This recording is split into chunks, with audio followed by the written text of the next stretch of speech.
Okay, it says I'm live. I'm here. I'm here. I'm here. I've got some background noise. I live in a condo. They're steam cleaning the hallway, and of course, I'm going. I'm going live just as they are at my door. They'll be passed. They never take long. They're doing both buildings, and they've already been at it all day. So it's when they start getting patum. They're tapping against the wall. Um. That can go sit there for the day, I guess. That can sit there. So I got my thread. I've got my stuff all sorted out. Today is boring. Today is boring day. Because today I'm moving everything out of the way because I'm not 100% sure just how quick or not quick this is going to be. I got some good news.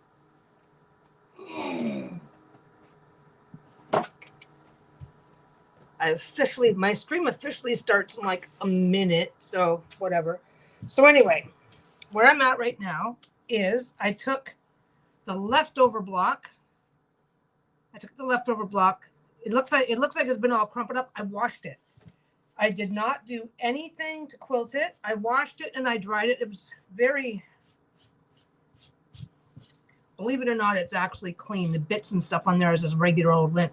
So I washed it and I dried it, and I did not do any sort of quilting. I didn't quit quilting the ditch. I didn't do anything.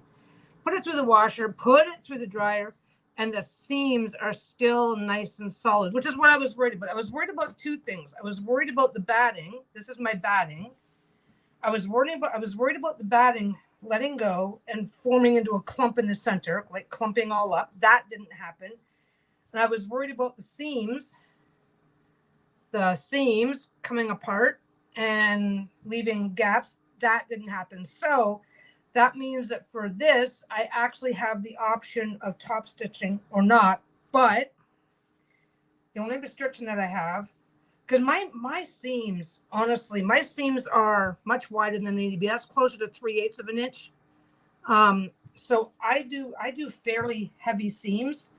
So with that in mind, it's less likely that my seams are going to pop apart. And it is going to do it. Look, I'm only carefully holding it by the thing. The batting is kind of sticky, and this puffy poly batting does not actually require top stitching. So you have way more flexibility in where you do and don't have to do your top stitching. So the only thing that I have to be aware of, and I can bring the camera in just a little closer.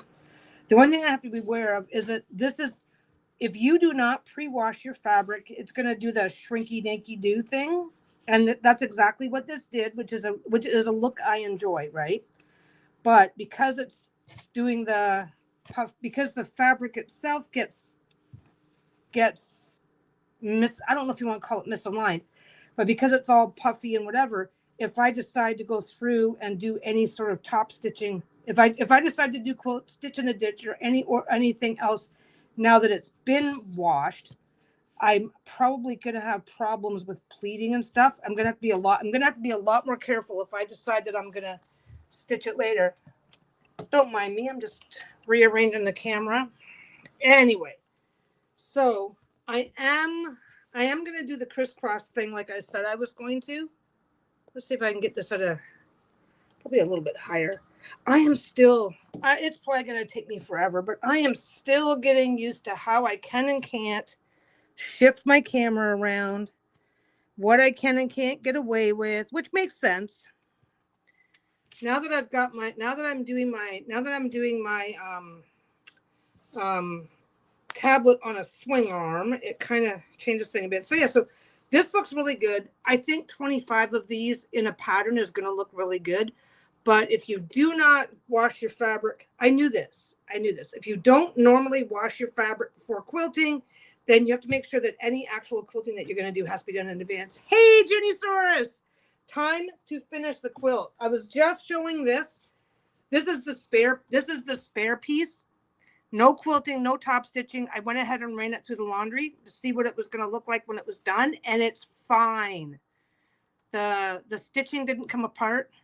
Everything's nice. Everything's puffed, and it's got that puffy look that you get. If you this is what it looks like if you don't wash your fabric before you do your sewing, right? And as long as you like that look, it's great. So I do not have to do any sort of schmancy stitching in the middle if I don't want to. I'm still going to, but I'm going to keep it really simple. Anyway, there's my table. Everything's set up on the table. So what I'm going to do, there, I'm going to start with one pile at a time. One pile at a time. I'm already bitching because I'm not 100% sure. I got to be careful how I do that. That's the problem. There we go. I got to be careful because if I can turn it around, no, I can't turn it around enough to see, but where my swing arm goes, if I push back hard enough, that way the first elbow can go up against the wall and could eventually cause problems. So I've got a full bobbin on, but I'm zagging the crap out of everything. So I need at least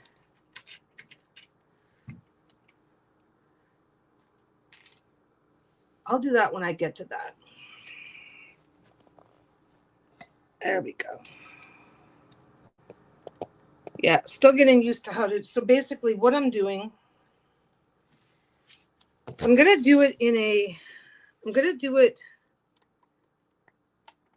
to start here because if I do it this way, I do these two. Then if I bring it over and add that one, this will make a lot of sense in a couple of minutes. But if I do it this way, then everything is upright. It's a weird thing. I guess it's not that weird. But when you're sewing something, if I can keep everything so that I'm looking at it upright, if I keep it so that everything I look at is upright, then it's easier for me to scale. It's easier for me to pay attention and get it right. I forgot to check my feet. So I don't really trust that foot. Okay. I've got two choices and I'm opting for the lazier choice. If I want, so I have to like make sure that that's lined up across the top.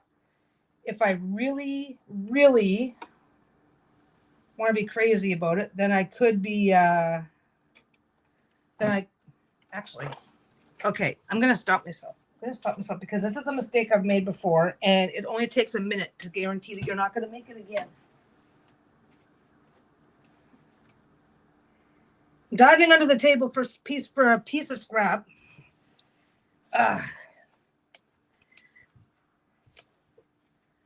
Because I'm doing a zigzag, and I want this to look decent. If you're going to do a sample on scrap, use the back. There's always a lazier choice. Okay, so I am picking my zigzag stitch. 12. Why is it saying 12? That's wrong. Why is it saying that? Okay, so I'm just going to do it over here. Okay. That's the width of the stitch. That is the default width of the stitch. But I want it wide enough to make sure that it's going to hold these pieces. And if I want to be lazy about it, I want it to be a little bit extra wider than it needs to be. So now I start fucking with these, right? So I'm going to, the first button is always the width. This will actually, I think I've already made my decision. This is an important step. So there's what it'll look like. I always forget where the camera's lined up. So that's what it's going to look like. See how much wider that is? And then if I do the extra width, now I don't have to worry This has a little bit of a tension. It's pulling a little bit, right? I don't have to worry about that between these, because if it's going to do that a little bit, then that means when it's pulled out. Yeah, this is okay. This machine, an average sewing machine has a 7 millimeter total width. The stitch will only go to 7 millimeters width. This machine will go to 9, which was a happy accident. We weren't planning that when we got this machine. That just like, oh yeah, if it's got 9, then I've got more options. And it's like, wow, it turns out that's part of the reason why I know I can do this and do it right. Okay, so I'm just gonna give it. I'm just gonna add a tiny bit of pressure.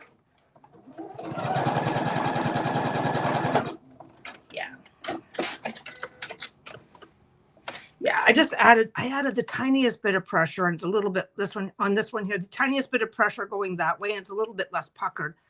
But because I've got 2 disconnected pieces, that little tiny spot, but I'm thinking, I think it's fine. So, because the lazier way to do, if I want these to be absolutely perfect, then I really should be ironing the edges all the way around. I ain't doing that. So I'm going to push forward. So basically I'm more or less lining up the gap to the center of the, there we go. I'm more or less lining up this happens to have a gap right here. So I'm just lining it up. And instead of starting at the edge, if you start at the exact edge, then you're starting with an uphill climb for your foot, which can make your foot not go very well. So I'm just going to go double check. And then I'm going to back up to the corner. And then I'm going to start. So all I have to do, there's special feet. There are special feet where there's a thing that goes down the center, and all you got to do is make sure that these are pushed up against the center. All I'm doing is making sure. Hey, why did that not go? Just a second. I suspect I have a big gap. This sometimes happens. I don't know if you can see it. There's a big gap right there where nothing sewed it when it did a straight stitch, and I do not know why. So that's fine.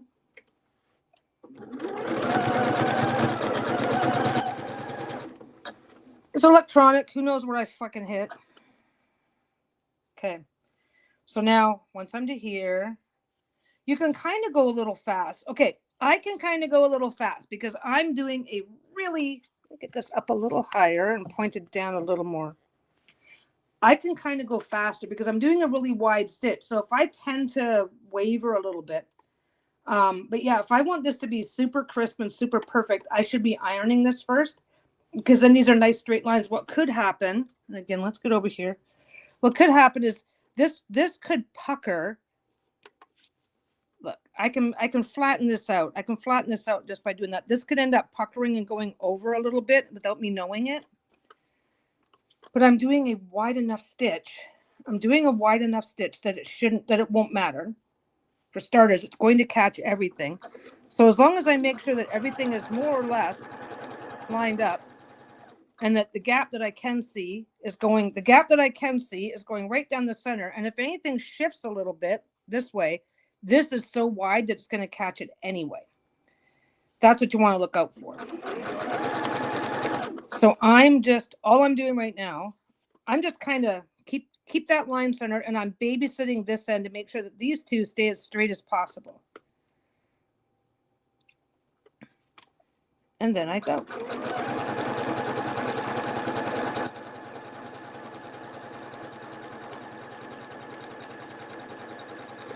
Now, okay, on this one, I happen to know that this is the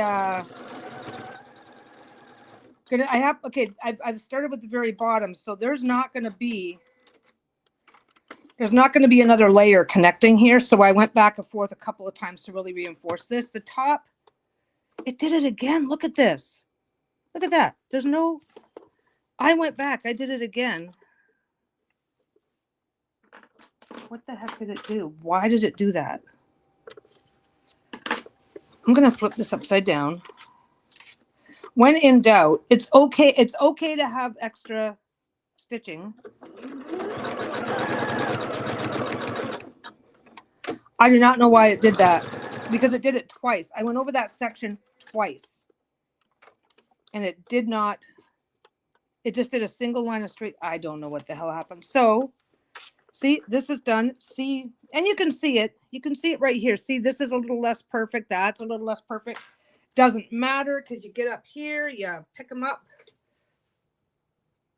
and it's not going anywhere. Okay, so the next piece, I might as well trim out the worst of the loose threads at the front and back, especially at the top here, because I had to redo it 3 times.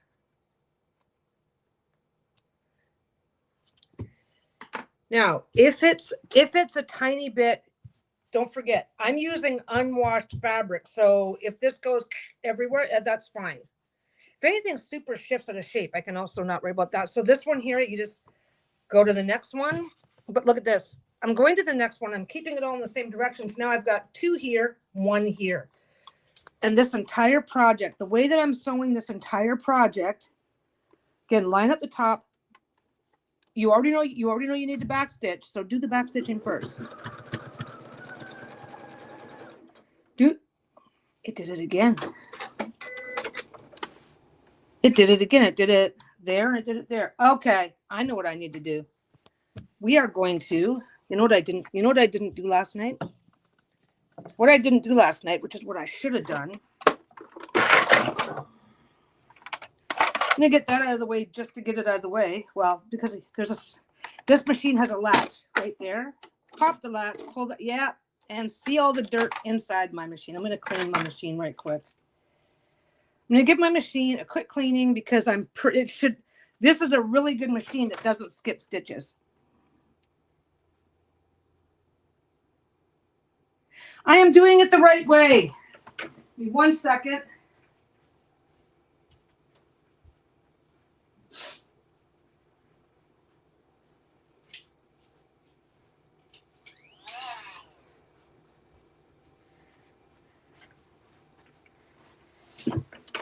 If you are doing your schmancy stitches and it is skipping stitches, it is your surest indication that you need to clean. Yep.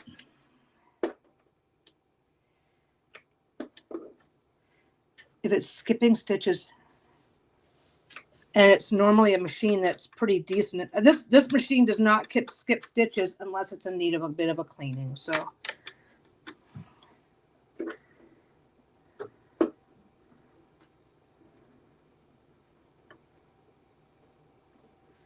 Get that?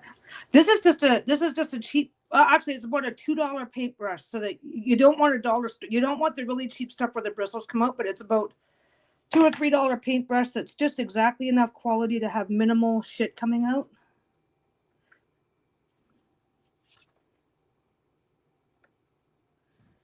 There's a piece of. Okay, you don't have to be this anal and take out every single bit, but if you're going to take the time to open it up, you might as well. I think I see, yeah, there's a little bit of crud right there. La la la. La la la la. You never know which tiny bit of crud is the one that's causing your problem. And then when I go around here, I am just kind of, this paintbrush is kind of beat up now. So I just kind of use it as like a little pickup tool. Yeah, see, I got little bits stuck coming out here and there. And then you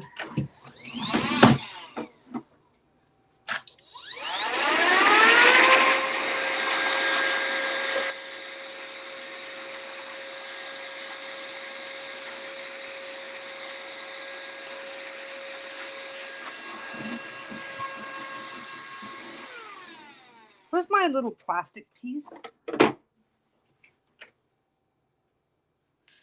I do this every fucking time. Oh, it's okay. My little plastic piece is still on here, and I lost track of it because okay.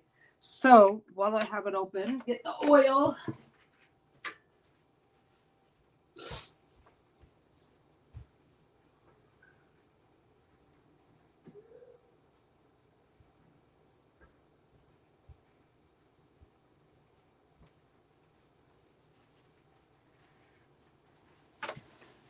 I oiled 2 spots under here. There's a tiny sponge.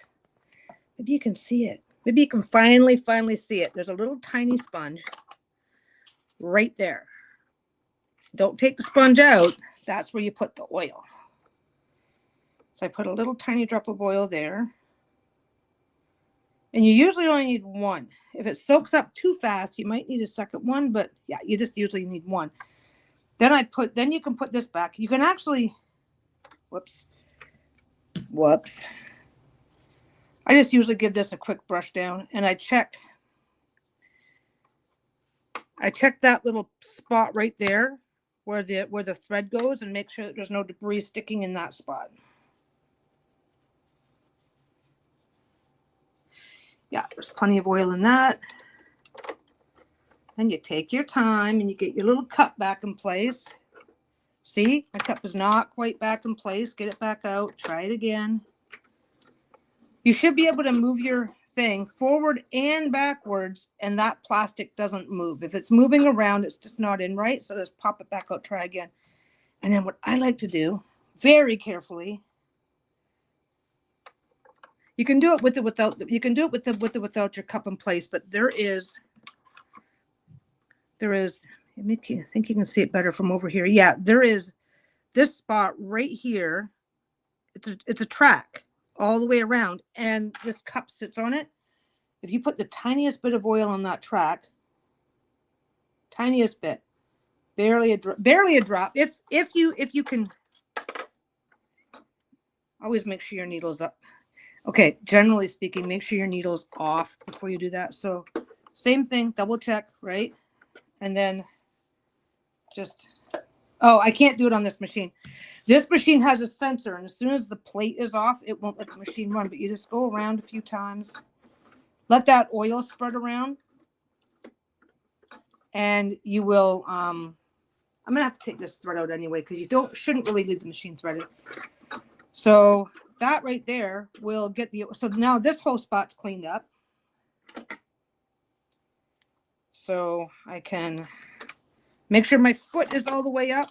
Just click that back into place. Normally on a regular machine where this plate is screwed on, you don't have to take this off, but I have to take it off to get to the latch. That goes back. That part's done. Then we back up. We back up. We go over here. And again, on a regular machine, you have to, on a regular machine, there's a screw usually right here, and you have to unscrew it. And then this entire piece comes off and you set it down, right? Sometimes I'll just give the inside here. Yeah, because there's shit coming off everywhere. Generally speaking, I'm just talking my way through it. I forgot to do this yesterday. I should have cleaned this yesterday.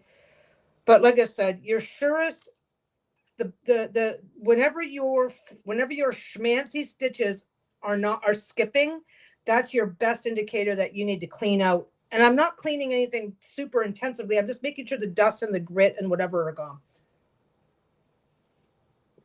So the problem with this is you can't always see what you're doing, right?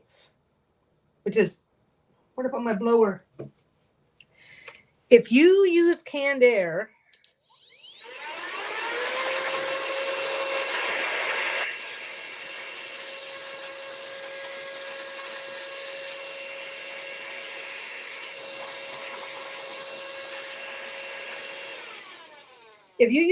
to clean your machine, this is actually a good investment because this is about the same cost as 2 cans of air, but it'll last you forever.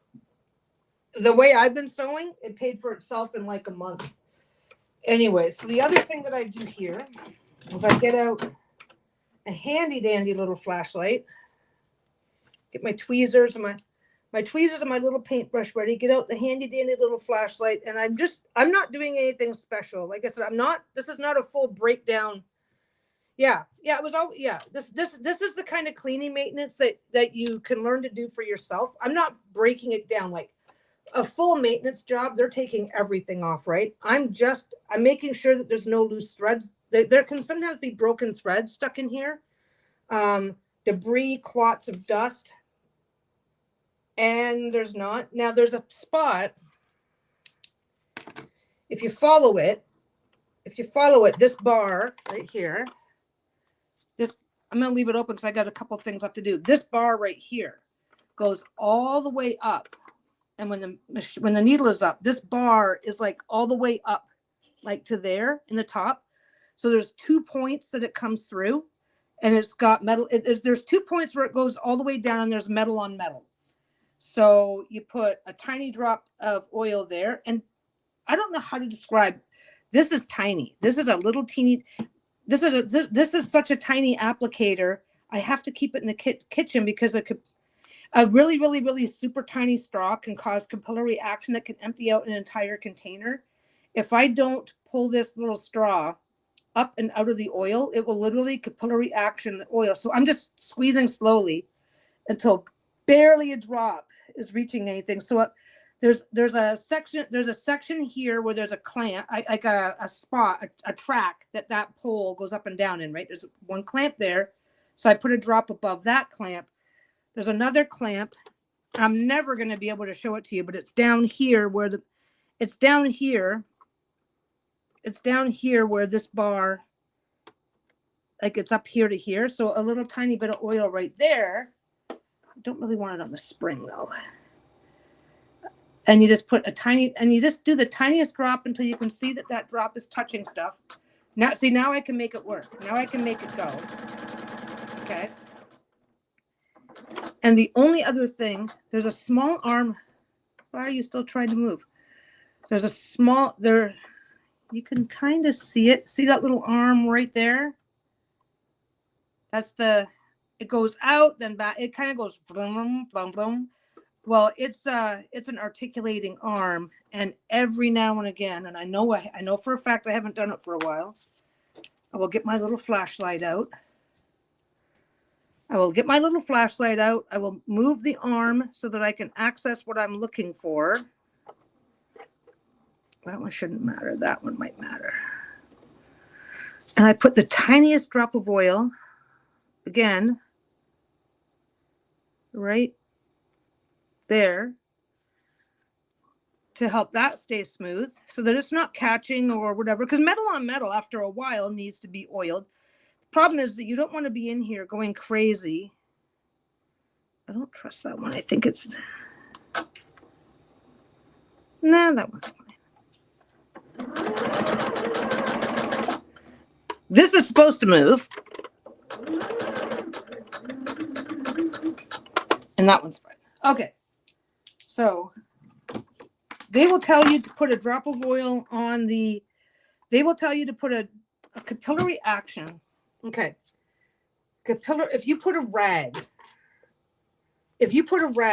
going into this bottle and then out and back down again. Okay. You know how when you have 2 containers and you have like a suction, like a siphon, right? It's like a siphon. Well, capillary action is what keeps the siphon working even in the absence of your suction. So and then get it started. And as long as you keep it below the layer of the thing, it will keep going. Capillary action.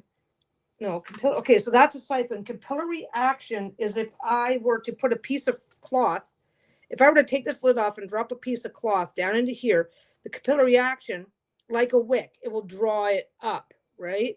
Well, if the wick is big enough, then the bigger the wick is, the more capillary action is required to cause it to rise.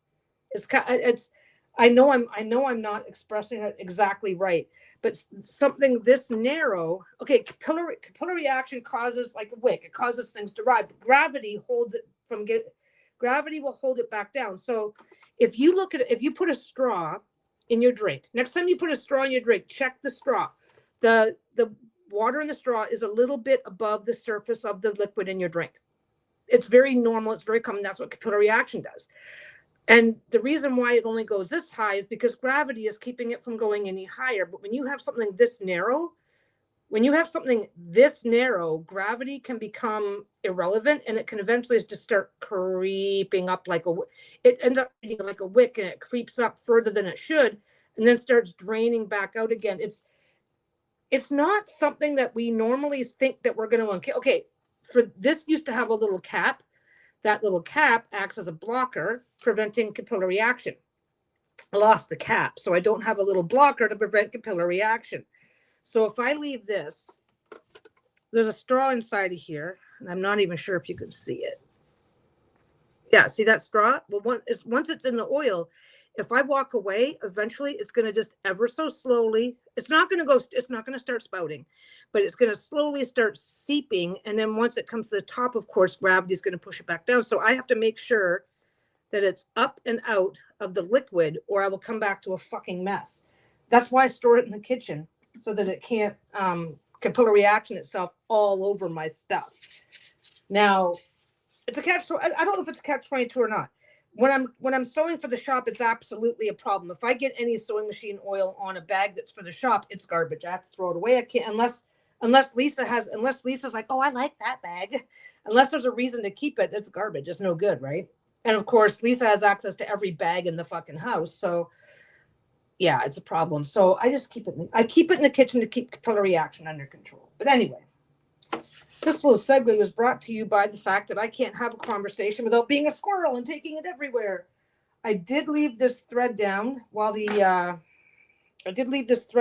was fucking with the oil, so I'm going to cut that out just in case. And then I am going to, I've already blown it out, oiled it. Now, ideally, that should stop skipping. So the only other, the arm has to be all the way up. So close it up, rethread the machine from start. This really, okay, this is taking me longer to do because I'm actually explaining what I'm doing. It's only literally like a 3 or 4 minute job. It doesn't actually take that long. It really doesn't. It's like anything, right?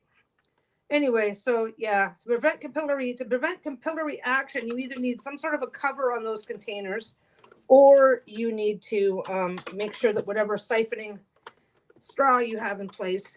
And now what I'm doing here, on the off chance that I spilled some oil,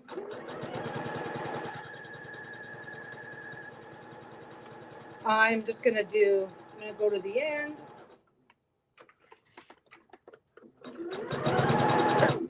Wasting a scrap of fabric and a few cents worth of thread is still cheaper than the $150 or so. A regular service call for a cleaning is like $150. This will reduce learning how to do this. I still take my machine in for regular cleanings, but for me, yeah, and there's no sign of oil. Now, yeah, there are a couple of missed stitches on the first piece. So we're going to set that there. I'm taking this back to the kitchen because I do not want to have issues.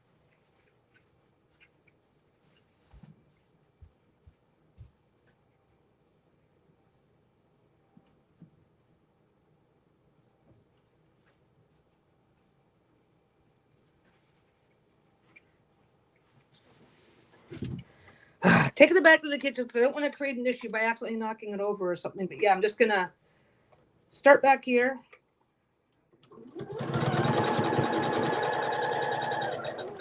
Something else that happens too.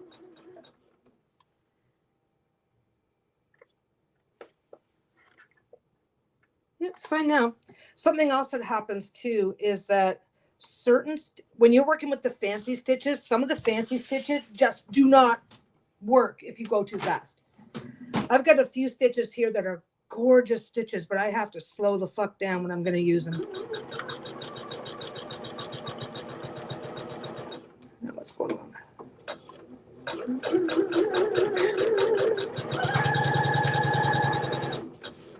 I'm being a little lazy because if there's any spots that look like they're a little weak or a little whatever, so everything's good.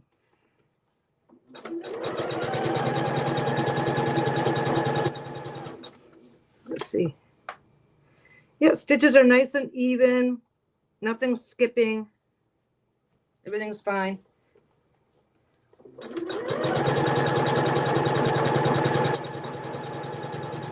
Down to the end. And again, I know that this is the very last row, so I'm not going to be connecting anything to this. So do a little bit of back stitch before I stop. Now I get to move onward. Ever onward.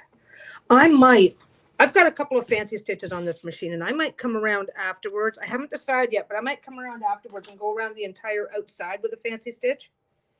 Well, well, well. Why did it do that again? Did it near the... Oh. Well, that's an interesting spot to do it.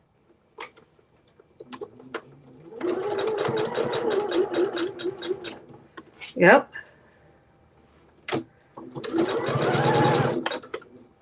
Let's see. Let me double check something here.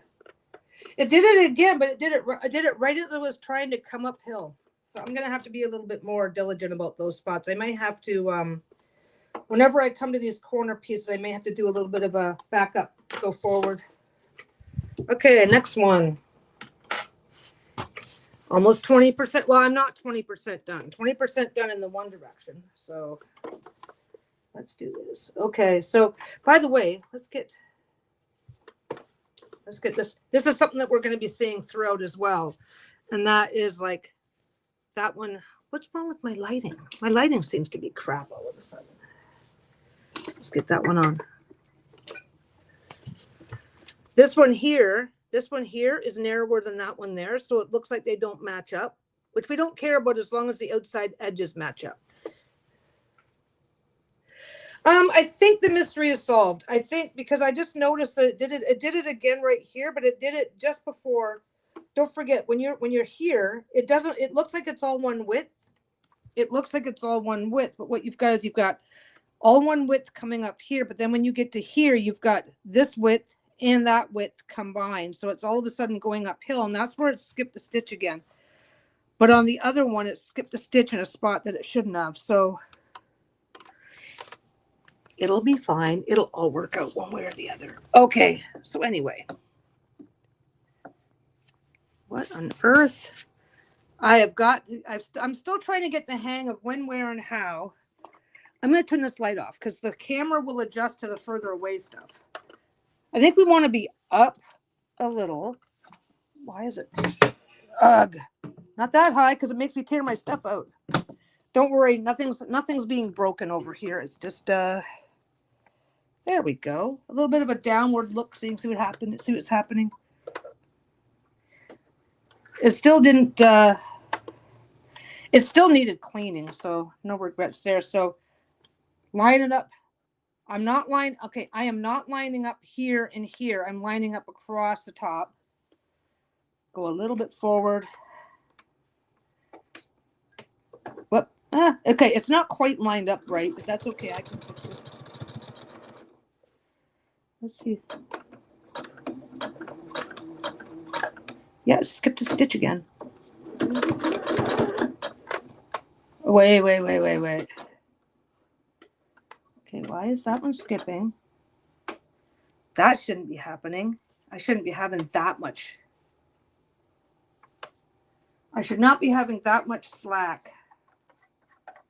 Maybe there's a loose spot. Let's try now.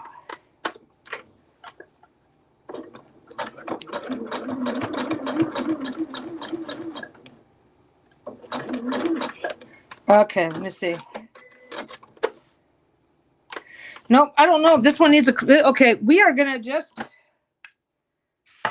Okay, this is where I kind of love my life. This is gonna have to go in for a service because I shouldn't be doing it. Not after what I've already done to it.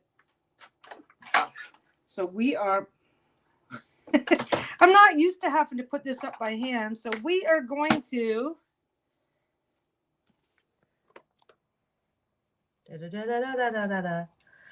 Okay, 7 millimeters is still fine, right? I'm not fucking around when I'm just getting started. I'm not fucking around with an entire quilt where I'm not sure why this is doing this when it shouldn't be. I'm not.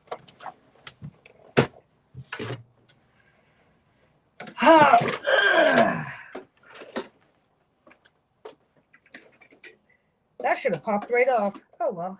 Oh well.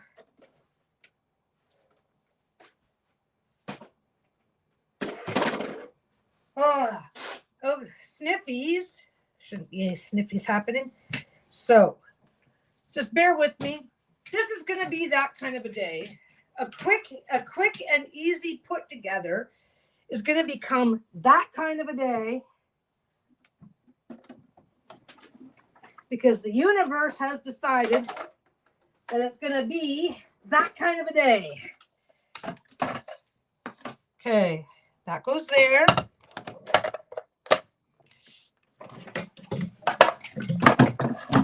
You go there. Okay, then you go there. There you go.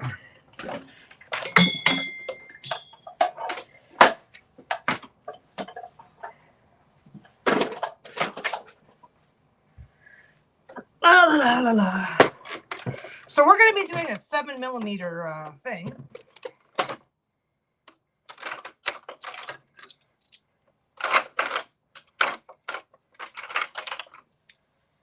But that one's not going to work. This guy's a little bit noisier, but that's the one we're going to be using.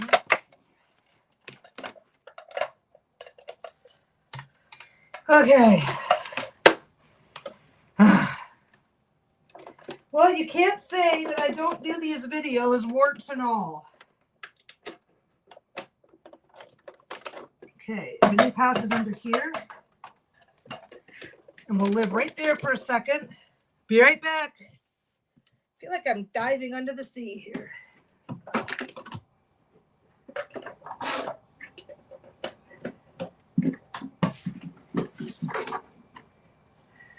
Okay.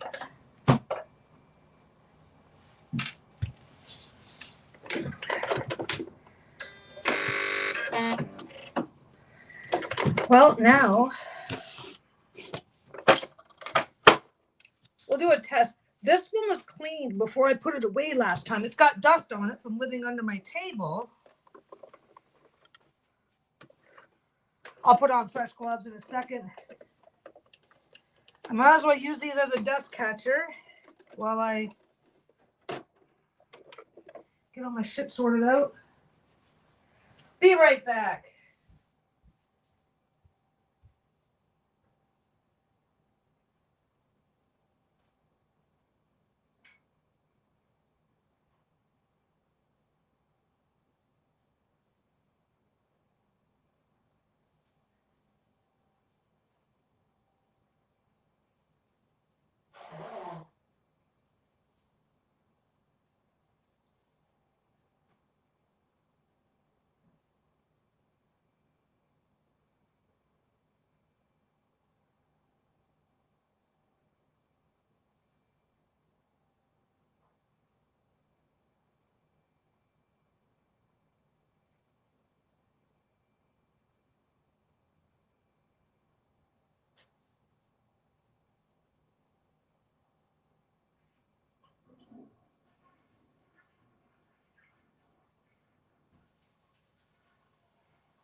Alrighty.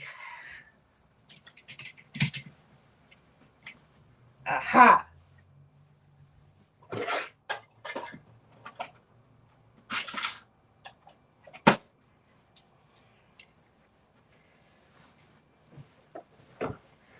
Okay, I get skipping the occasional stitch.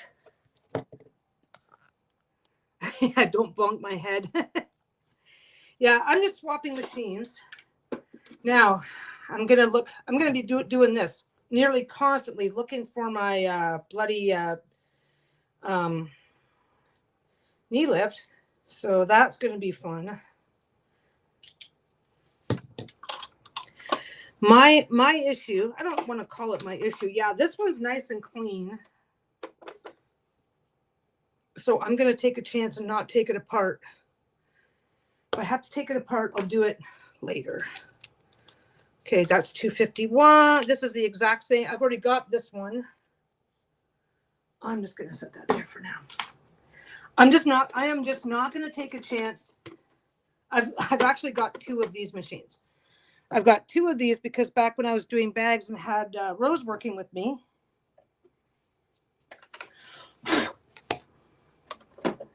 yeah, I'm positive I took it apart. What is it I'm after here? Okay, I got to take that off. Let me double check what I'm taking off here. Yeah, I've got to take this off. I still want to use a walking foot. It's going to be a lot nicer. So to use a walking foot, there it is. To use a walking foot, you have to take off the bottom part. Okay, that's the foot, right? This is the bottom part of the shank. To use a walking foot, I just leave these together so I don't lose that. But to use a walking foot, you have to take off the bottom part of the shank. And then, see what we got going on there. Okay. And then this is an aftermarket foot. This because the singers don't come with a built-in. So that pushes up. And there's a little peg right there. This is the little screw peg that holds the needle in place. This comes up and goes over the needle thing. While this unscrews. So that's up and over the needle. While this unscrews. I prefer not to take it off completely if I don't have to, because it's so that goes on, and then this just tightens up here. Come on, come on. I will say, whoever designed, if you want to design a sewing machine that doesn't feel like rocket science, because having to install this using a screwdriver left-handed is not my idea of a good time. If you find when they make a machine for a man to use, all the screwdrivers, and then that's it. I'm gonna get my little paintbrush out. This got a little dust on it. There. You use it just like everything else. I think the problem with this one, nope, that one. This only goes to 7. Now I gotta see. I'm gonna have to do another test stitch to make sure I have it where I want it. Oh, I should have left the blue in. Okay, this one's a little different because you just leave it. The other one has a little cutoff. This you just leave it. I'll show you. It's usually just minor differences. They really don't add up to a lot, but they are minor. They can be significant. Like if I were to trim this off, it's just not going to go properly. And of course, threading it is also different.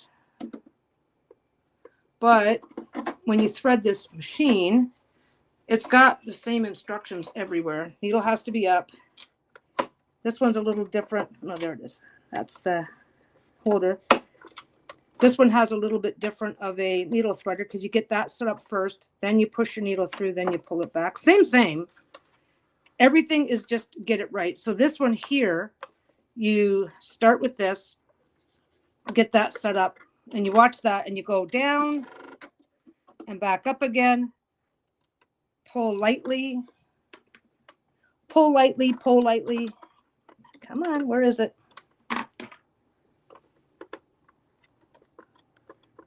There you go. And then that is now coming up through the center hole where it should be. Then you put your plate on, then you're ready to go. Then you go find yourself, I got to go find a new piece of scrap. Oh, I've got scrap right here. You go find yourself a new piece of scrap. Get your new, is everything plugged in? Everything's plugged in. It's on this machine, it's a good idea just to hold this. Usually I have them over here. It's a good idea just to hold them. You don't have to like grab them like this, but it's a good idea to hold them down so that the first stitch isn't like fully eaten.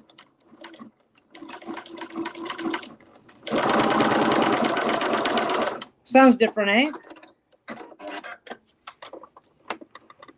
Where is it? There it is. I'm digging around looking for the, okay. And I don't like the needle that's in there. It made too big of a hole. So I'm going to switch the needle. I'm switching the needle because the holes were too big. So it's probably too big of a, yeah, it's a crappy needle. Let's go change that.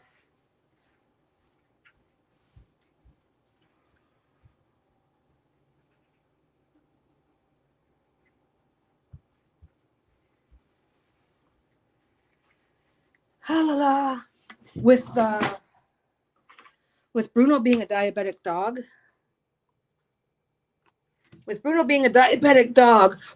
I just go ahead and use the same sharps container. I'm going to use an embroidery needle. It's a little smaller. It's a little finer. It may break, but I'm not that concerned. But it'll be a smaller hole.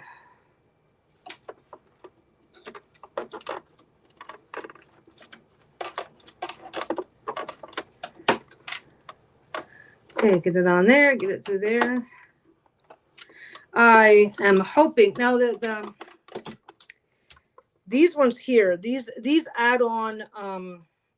These add on. What's going on? Why is that stuck? Well, I guess it stays stuck. Meh. It's gonna live in a drawer where nobody's gonna touch it but me, so it can stay stuck.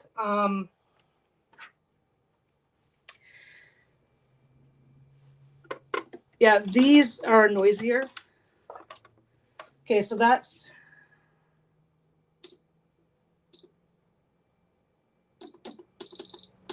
Okay, this will only go to 6, which is not as wide. Okay, it's not as wide as I'd like it, but it's wide enough.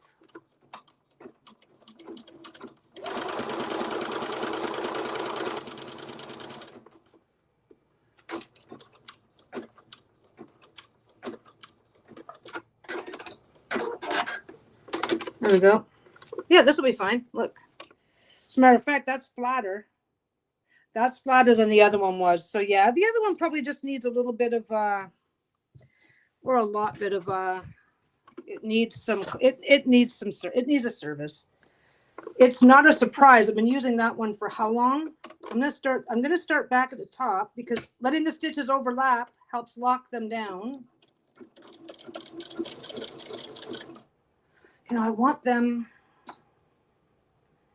to be a little closer together.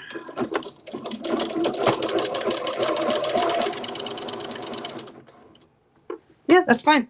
Okay. Watch this end. Make sure that this stays level. Because don't forget, I'm going to have to come back and attach all of these together. I'm going to have to be doing this.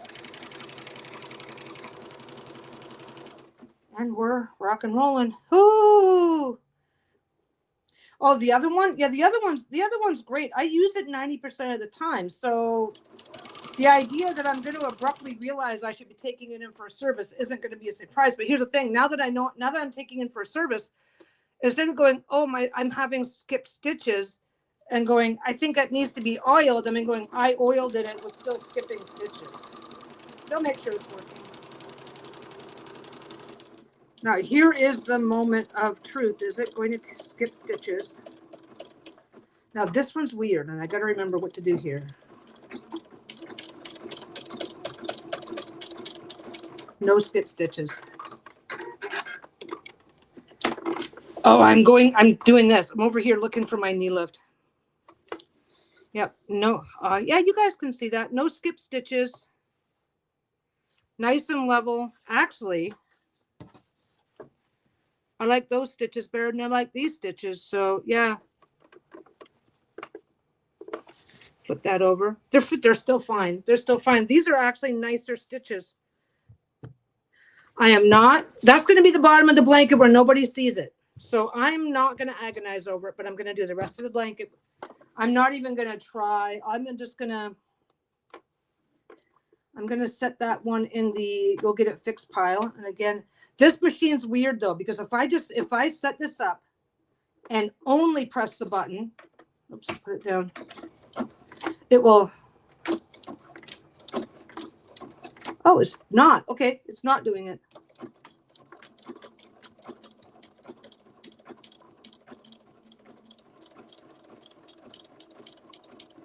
Now, what I've got to do, though, this is something I've got to do, because if I don't end up finishing this today, I've got to, no, I'm not going to redo the first ones because there's 2. I'm not going to redo those because that's going to be at the bottom of the blanket anyway. If I decide I don't like it, it's super easy to redo it. So it's not going to be a problem. But yeah, this looks, it's going to be at the bottom where it's going to be out of sight, out of mind. Let's just double check. That is the hard part though, is that like, if you want to do a few stitches and see how they look, you've got to wait till it comes all the way off the end.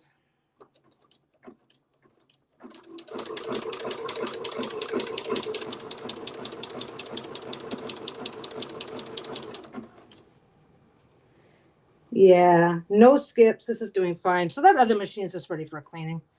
Me and my big mom, oh, this is all you got to do. It'll be fixed. It'll be work. Okay, I'm still going to say do that. I'm still going to say learn the basics of a basic cleaning. That's a basic cleaning. That's what I just did was a basic cleaning.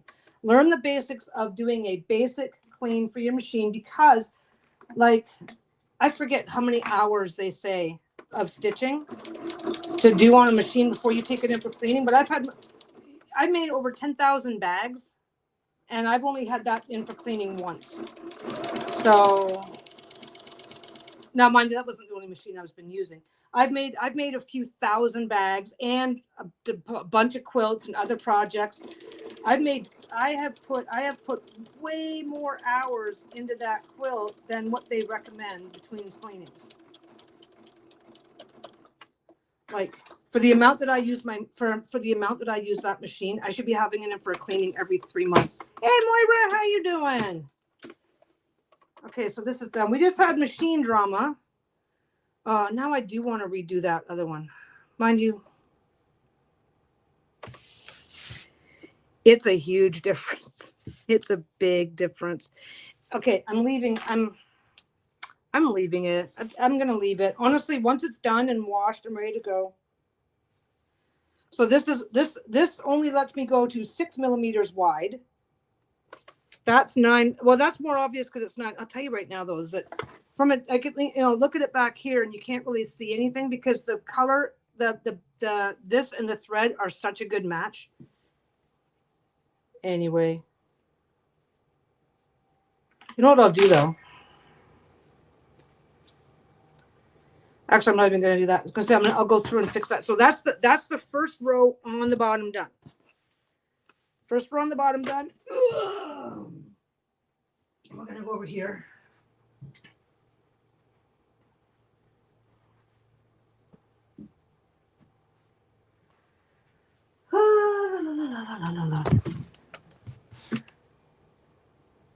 Yeah, no one's going to notice. No one's going to notice. If I were selling it, I would be redoing it. But okay, so start with this one. I'm just gonna spread them out a bit because that way I will remember the order in which I'm doing these. But yeah, I don't know if you missed it or not. I'm on a different machine today because my other machine was acting like it needed a cleaning, so I cleaned it and it still wasn't working. It's working. It's working, but it's skipping stitches, which obviously, when you're doing a schmancy, because okay, here's something else too. Is like if I'm only doing straight stitching and not worrying about zigzag stitches or stuff like that, I can probably keep using that for like another year before it was trying to switch from straight stitching to fancy stitching that kind of revealed that, oh, you need a thing, right? You need a proper cleaning.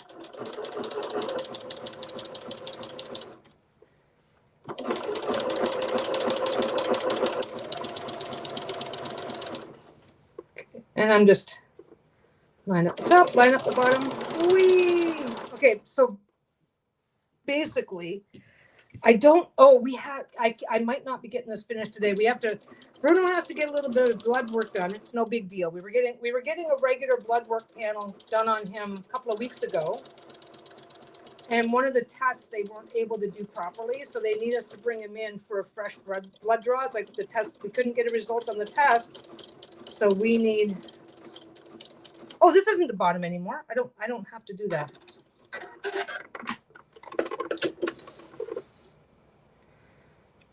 So Bruno needs a fresh blood draw for a test that didn't produce, it just kind of, it aired out or whatever the heck they do.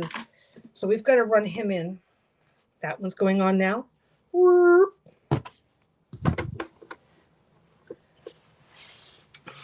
Okay, you go there. Okay, so, and again, make sure that these are nicely lined up. Make sure the point where they're touching is nicely in the center of where the needle's going to hit. Go 3 or 4 stitches ahead of, go ahead of where you want your back stitching to be. No knee lift. So if I'm looking awkward, because I'm not on my usual machine, do your back stitching first. Come on.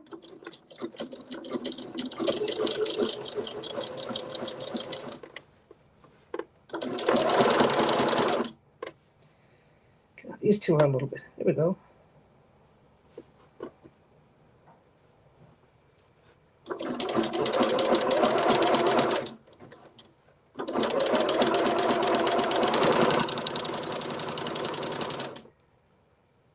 Yeah, it was. You know what? I'm kind of glad that this narrow stitch. I'm actually kind of liking it a lot better, actually. So I'm kind of glad that circumstances forced.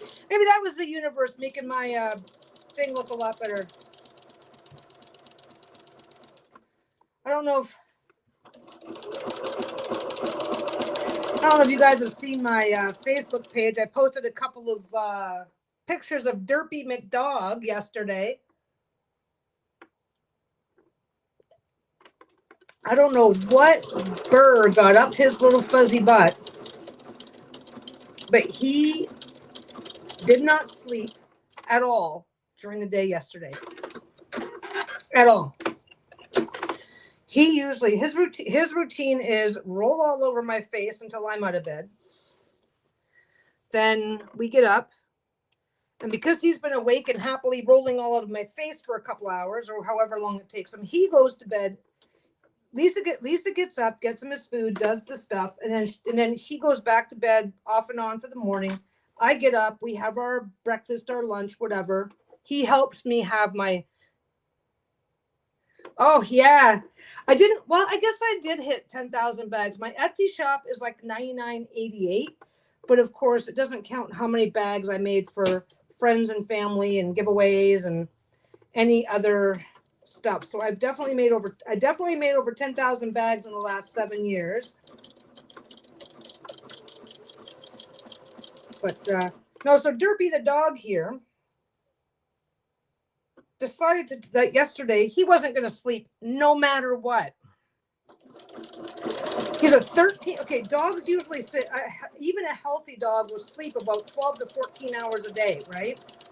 He's a 13-year-old dog. Thanks. He's a 13-year-old dog with diabetes and whatever else he's got going on, right? Because he's older. By the time you hit 13, there's something going on. He decides that he is not sleeping no matter what all day. So he is just like, I've got on my Facebook page, there's a couple of pictures, and this is what he looked like, literally all day fighting to stay awake. He would not go to sleep, and it didn't matter what we did to try and get him to settle down. Awake all day until about 8 o'clock when he decided we had to wake him up to make him eat his dinner.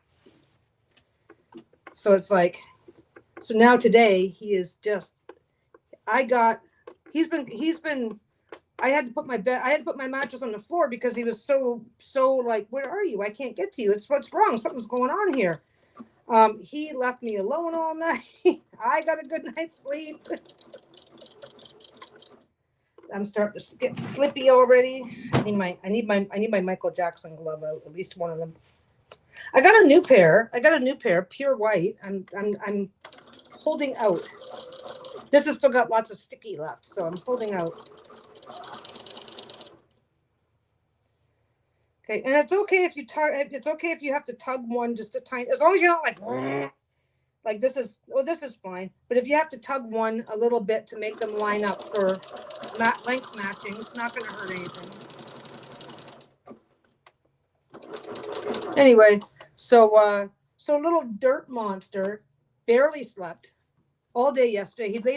He would lay down for a nap, and like 10 minutes later, he was awake again. He just could not settle, and nothing was going on. He was just being very wakeful for some reason.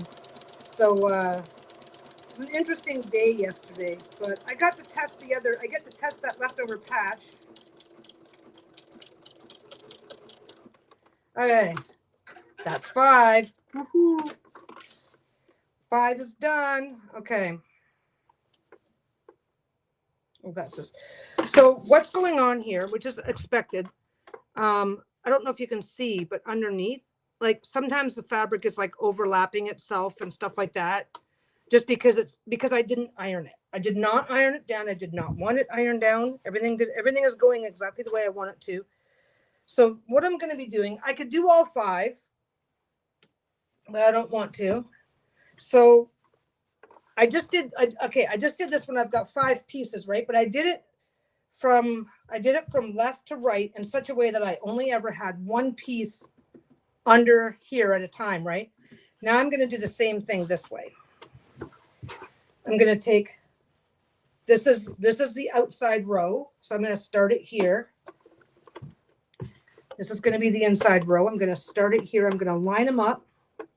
I'm going to do the exact same thing.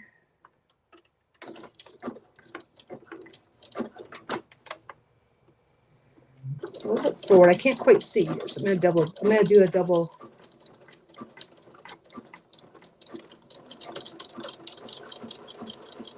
Nope. Second glove has to go on. My skin is so dry that I have no grip. So whenever I need grip, I have to use 2. I don't care if they're from different sets, but that's okay. Anyway, so Bruno was having quite the day yesterday. So now today he's like super tired.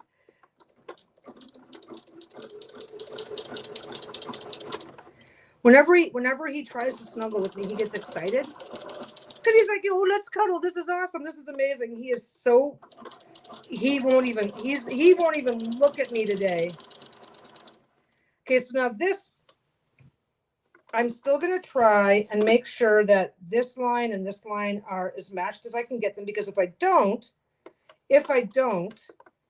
because rustic means not everything's perfect, right? If I don't be careful to match up as close reasonably at each intersection, then by the time I get to the end, I could have one like an inch or so longer than the other. So we're being really careful.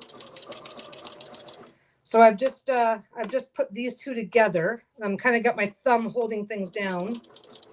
Make sure nothing moves.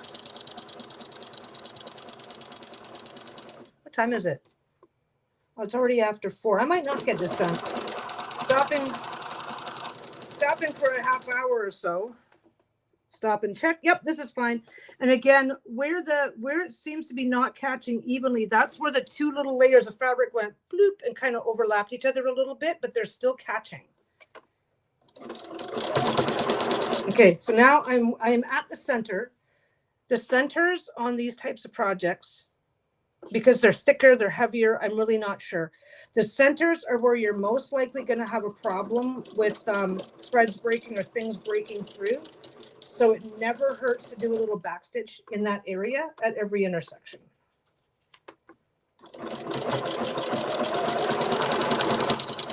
I think this is because the thread, even though it doesn't look like it, everything's a little thicker here because you've got this section that was folded over and this section that was folded over doubling up here where it's all meeting for double the thickness. And I don't know. And of course, when you're coming to the end, like when you're coming to the very end, look, there's like a couple of stitches there that I could have gone further to the end. There's a slight gap there. So when I add the next layer here, doing a few extra stitches here will help stabilize any weak spot that might exist because of how and where the center is. Anyway, so yeah, so that's been my excitement. Is that Bruno decided that sleeping is for suckers yesterday, but he's catching up today. He's fine. Nothing's going on. He's not sick or anything. He just decided he didn't want to sleep. So like a cranky toddler. Thank God he wasn't cranky. He was just awake. But yeah, like when your toddler decides that they're too old. I'm too big for naps. Remember those days? Anyway. I think this is dropping on its own. I think this is, maybe I need to check the tightness of the stuff. Anyway, so again, make sure that these can be off a little bit. You just want to make sure that they're not off a lot. Because don't forget, you don't see any pins here, right? So that's why If I was really smart, I'd have pinned everything down to make sure all the corners stayed lined up. Because I'm doing it on the fly, I want to double check as I go.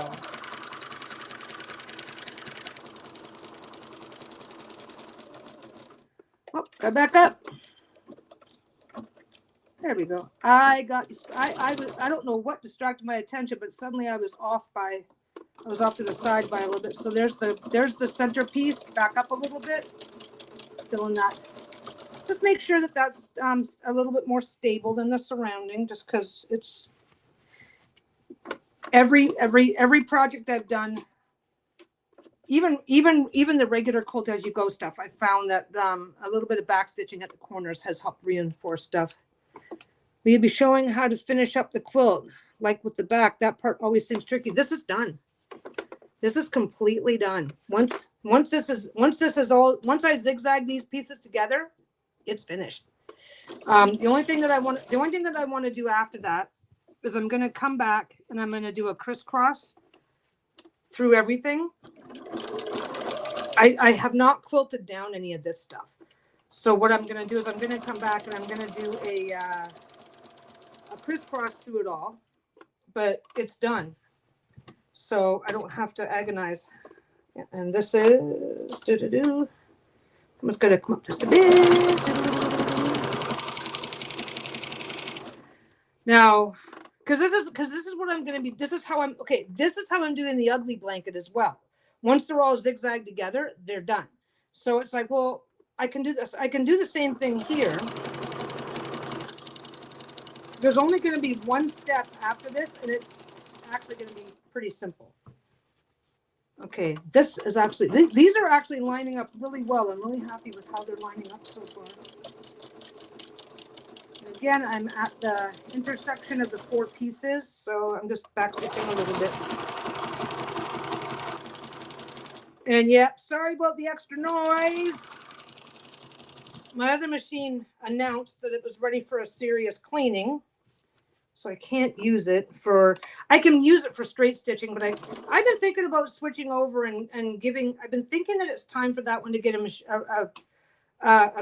service just as a precautionary thing anyway. And that since I've got these other machines, I should be using the damn things. Okay, this one here, I gotta line them up. Tug that one a bit. There we go.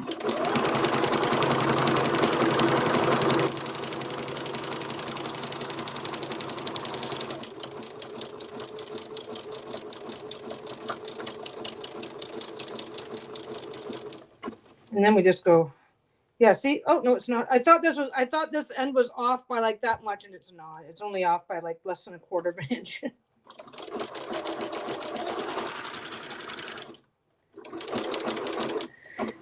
There's a lot of moving parts because this moves as well when you've got a walking foot on.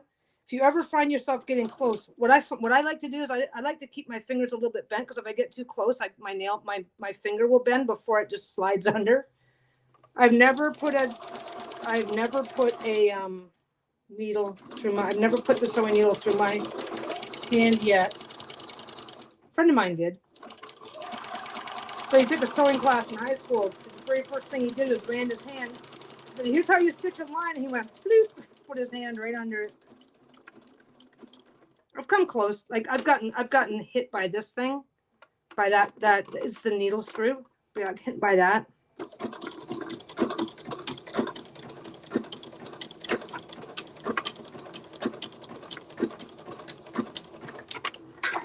Okay, so what I'm going to do, there's only going to be one finishing step.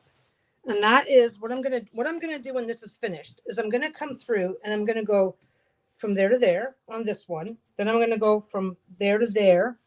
I'm going to go through the centers at a crisscross. This one's going to go through here, and then through the next one, right?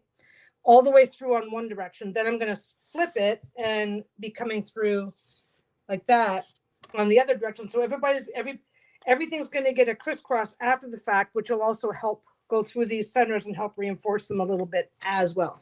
That's the only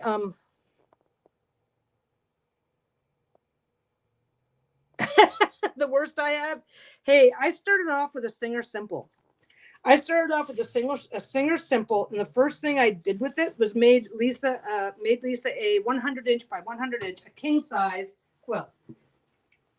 But I'll tell you, when you use techniques like this that minimize the amount, when you use techniques that minimize the amount of fabric that has to be under here at any given time, you can make some massive stuff.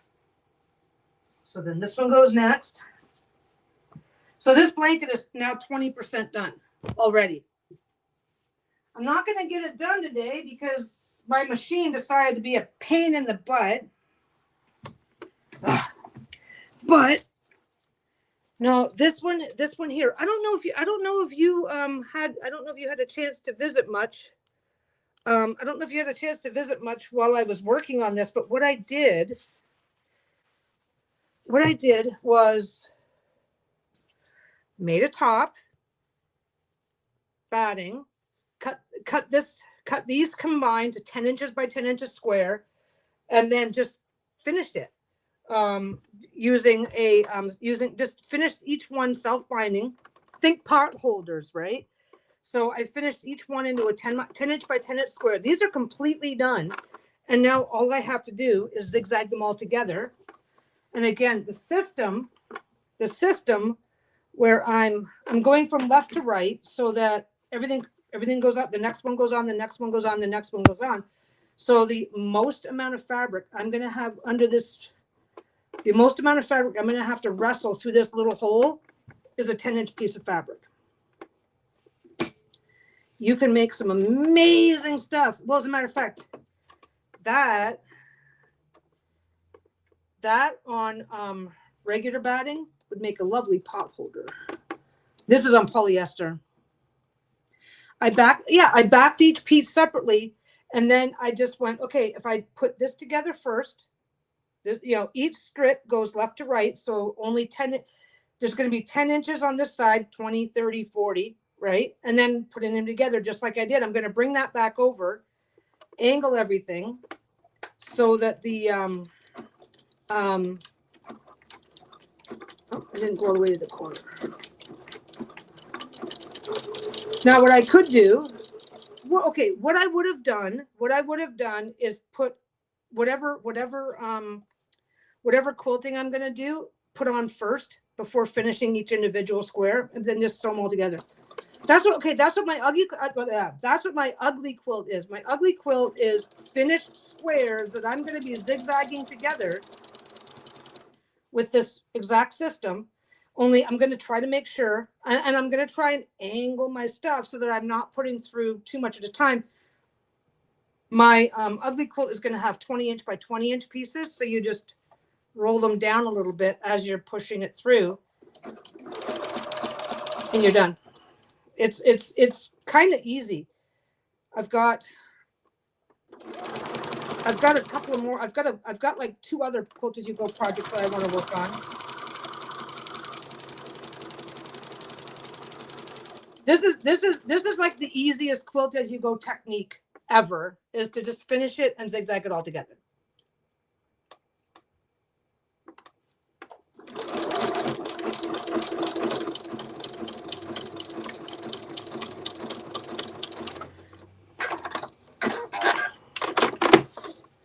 Okay, so again, use your imagination. This is the center one. Here's the fox, guys. Got to be careful. Make sure that fox goes on right. But yeah, no, this is not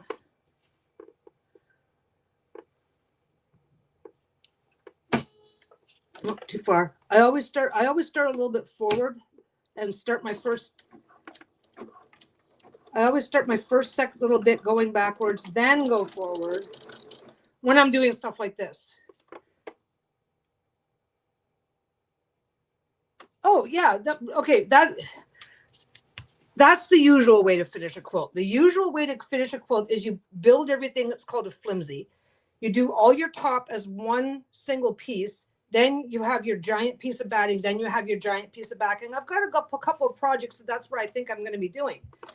But this is the easiest and simplest way to make a quilt for anybody who doesn't have, because if I want to have a great big quilt with all the schmancy ass shit on it, I don't have the skill or the patience to do the big giant fancy ass shit. Taking it to what's called a long armor, that can be like $100 to $200 to get one, just to get the stitching done after the end. But this method, no, you're doing that whole thing 10 inches at a time and then just connecting it all together. There are tons of ways to connect this stuff together. I'm deciding. This is the first actual project that I've done doing it this way, where everything's completely finished first. But I did that mini sampler on the ugly quilt just to see what I thought. The one that Bruno has now for his little buggy blanket. And so I realized I want to try this on a full size quilt. See how it goes down, and I'm liking it. You can get a cleaner finish. You can get a cleaner finish by ironing this first, because this is kind of doing little tiny overlaps here and there all the way down, which fits in with the El Rustico style. I like the idea of just calling everything I do rustic, because then I don't have to. I'm actually going through way less thread than because I'm not. You know what? Okay, the zigzagging something together type approach. You can do really thick, heavy zigzags. You can do shorter ones. I'm not doing as heavy as a zigzag as I thought I was going to end up doing. If I want this to be really clean, perfect lines, I should be ironing it to get it nice and flat so that it won't poof up over top of each other. And I should be pinning it all. Which we all know that I'm allergic to pinning, and I'm only going to iron if my life depends on it. There's also a joining foot that you can do that'll help you keep this stuff lined up better down the center. I'm not using a joining foot, so the overlappy shit, it's kind of hard to describe. It's not overlapping because the fabric is overlapping. It's overlapping because the fabric is like puffy, because I didn't iron it. So it's like doing that. The puffy parts are overlapping. I don't know how to describe it. If you were sitting an inch away like I am, you'd know exactly what I'm referring to. But that's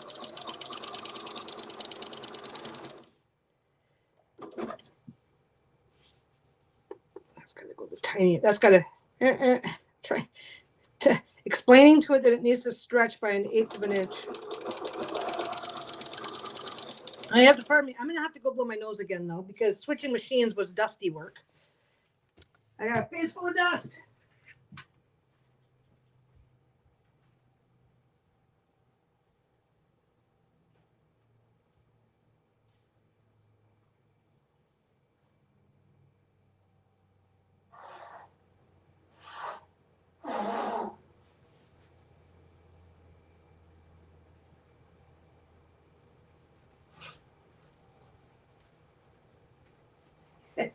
He's right there. He's right there. He's right out of it. Totally out of it, little fucker.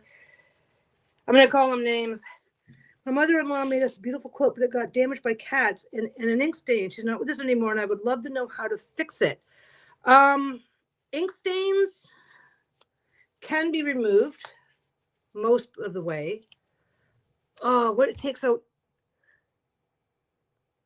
I'm going to ask. Just a minute.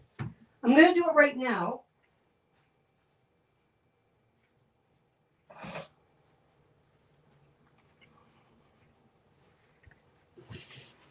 I'm going to ask Lisa, because Lisa does those ink things all the time. But one of the things that you can do is just put like how big is the stain? Is it little or is it big? Because if it's just a little stain, then maybe find something that she liked that made you think of her, and make it big enough to cover the stain, and just fold it in, take a applique on something that would cover it up.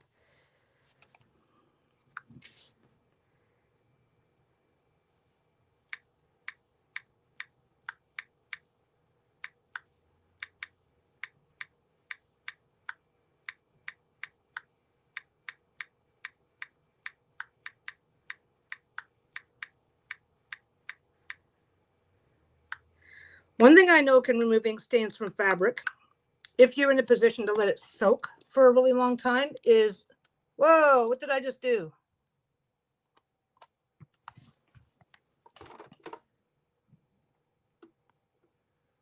Jesus. You still there, everybody? Hand sanitizer, yep.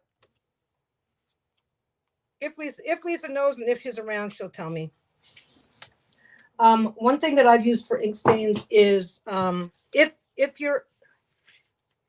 okay, if it's something that you can soak, then get Oxy and dish soap and either make a thick paste and put it right on and let it sit, or like just make a really heavy solution of it and then just get it just saturated on that stuff. Leave it on for as long as you can. That can work. It depends on how old the stain is, but you can like okay. Here's what I mean by applique, right? Let's say that mother-in-law absolutely loves bears, right? So you just take your bears, take a piece of fabric that she likes, that would suit, that would fit, iron everything down, give it a really good iron all the way around, right? And then you just either have somebody machine stitch it on, or there's what's called a whip stitch, where you're just kind of coming in exactly at the edge and sewing in exactly at the edge and then just go all the way around, and you just put a lovely little patch. If you can get something that you think is a good match for it, that's something that a lot of quilters are really that's something that a lot of people are really good at. If you have a similar fabric that wouldn't really be noticeable against the other fabrics, you can just cover it up. You can just pick a matching fabric and cover it up that way. Here's one. If it's near an edge, this it depends on what the. I would consider looking for a similar fabric. Considering making a similar fabric, make a small patch, put it on. One thing that I personally would do. I just got to pay attention first. I actually have to pay attention for a second. Okay. One thing that I would consider doing, if it's near an edge, and if it's near an edge, consider cutting the entire edge off, and maybe even go all the way around. Take like an inch. Like say it's like right here on the corner, right? Well, consider shortening the quilt by that amount all the way around, and then putting a new binding on to cover it up that way. I don't think you could screw it up. Okay, if you were hand stitching something on, because if you're hand stitching, then you can go really carefully and just only stitch into the very top. If you're machine stitching, you got to stitch all the way through. So you could sew on a patch without worrying too much about it, because you would just sew. You would sew from here. And then just ever so lightly catch the first layer and just sew it on like that. It's hard to describe unless you're doing it, and I kind of suck at doing it, but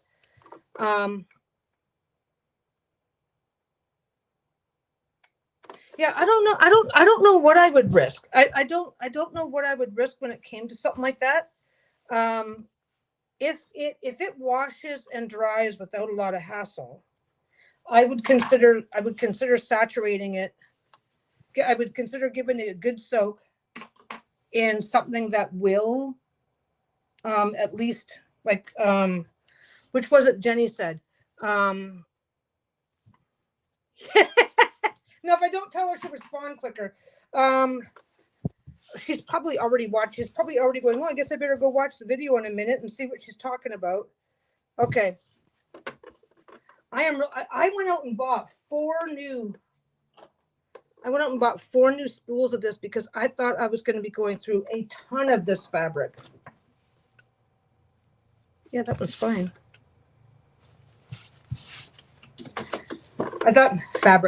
thread. You know what? I took sewing in home ec. I failed the class.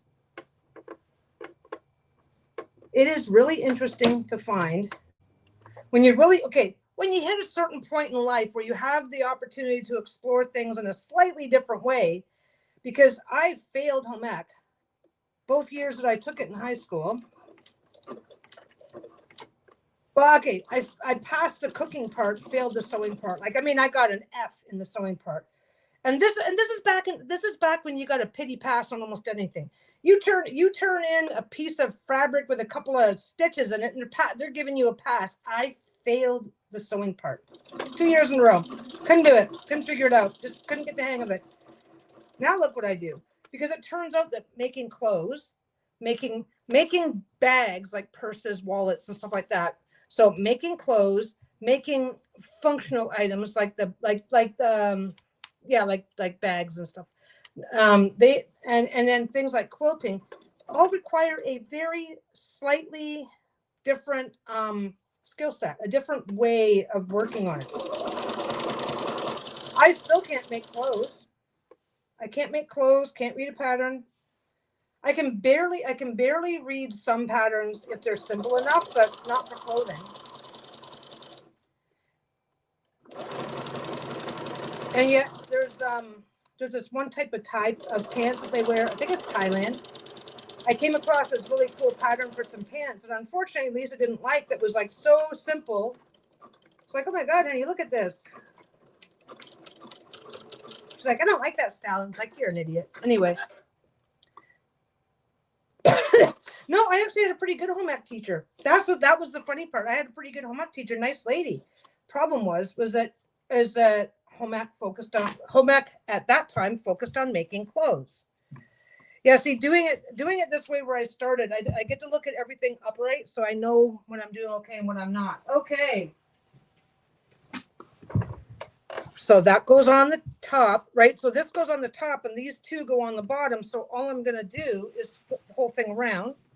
Make sure it's lined up properly. Double and triple check your alignments before you do anything. Like I just threw the whole thing down, straight up and down. So I've got 20 inches on this side, still only got 10 on this side because I'm putting it together in the order. And it's about, I think I am going to end up redoing these two. Nah, it's on the bottom. Nobody's going to see it. It's on the bottom. I could probably just stitch right over top.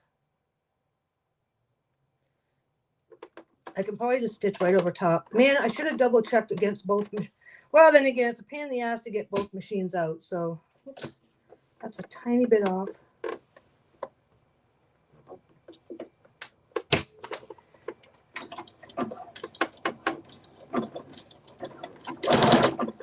Okay. Oh, I took my finger. Don't worry, nothing happened. I just, I let my finger come off the button. Hey, Linda. Welcome to the group. I am just doing. Are you just saying hi for the first time, or are you just wandering in now? I have done 10-inch patches. Finished them. I have done 10 self-bound patches using self-binding, and now I'm literally just zigzagging them together into a blanket. I'm embracing Rustico. So as long as everything more or less lines up, I don't care if things are perfect. I had a machine problem at the very beginning. I've got a different machine that I was going to use, but it wasn't sewing the way I wanted it to. So I'm doing it with this guy instead, which is actually turning out better than I thought. How many quilts have I made? My God, I tried to count them up. I've made over 20. But you know what? I've stuck with this. I've stuck with my simpler, easier designs. I've got 3, 4, 5, 6, 7, 8, 9. This is going to be 10 that are here at home.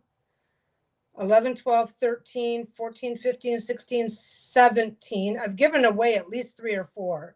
So that's like 2021. Yeah, 20, 20, 20, anyway, somewhere between 20 and 25. I'm not sure exactly.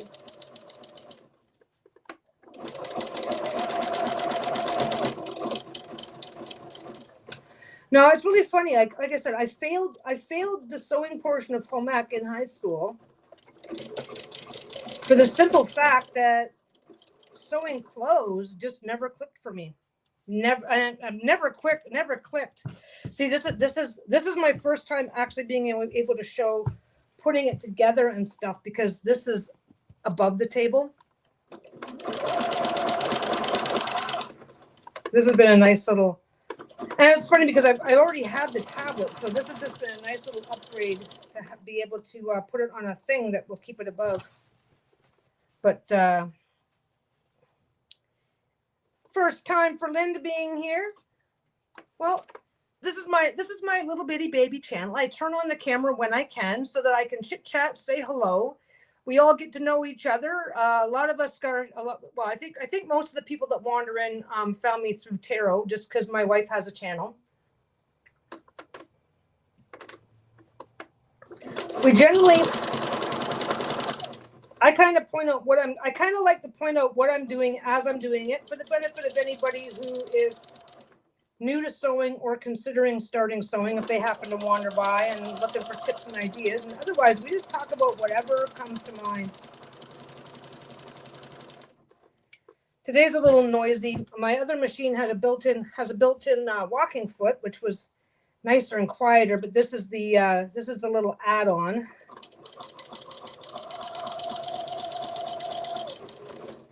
And these are lining up beautifully. I'm actually really impressed, because usually I have a bit of a problem getting things to line up the right way. I can't say the right way. I've embraced the rustico to the point where I've learned how to make I've learned how to make 2 pieces that are off by ½ an inch look like they're not off by ½ an inch. So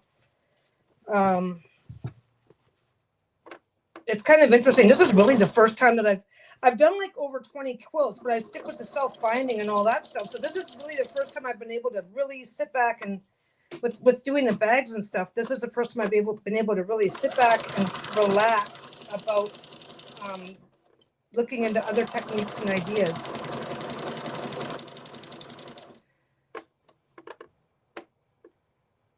Rustico. Well, rustic. So if I say rustico, it sounds super fancy.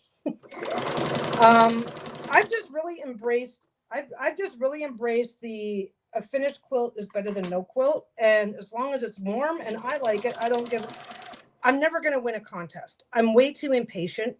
I am way too impatient to really get into the, yeah, talk about food. Yeah, I've been updating on Bruno. The little shit didn't sleep at all yesterday. He's 13 years old. He's a senior dog. Senior dogs sleep like 18 to 20 hours a day. But yesterday he was like, oh no, I'm not sleeping. Sleep is for other dogs. He wasn't moody or snappy, but he's a 13-year-old diabetic with other health problems. So you got to keep an eye on him when he's acting like this. Oh shit. Anyway, no, so what I mean by rustico is like, I don't worry about whether or not it's perfect. I do not have the patience. Like I'm not even using, I'm just grabbing this shit, sewing it together. I'm not even using pins. And if something's off by a little bit, I'm not agonizing about it. I mean, I have never once had somebody look at a finished product and go, wow, that's ugly. Nobody's of the 20 or I really wish I'd have kept count. Wait, 21, 2, 3. Yeah, it's got to be at least 25. This one's going to be 50 by 50. So basically not much bigger than a lap blanket. And if I don't like it, this is a really interesting thing about this particular design. If I don't like it, then I just make another section of 10 by 10 and go around it and turn it into a 70 by 70. And then it's a bedspread.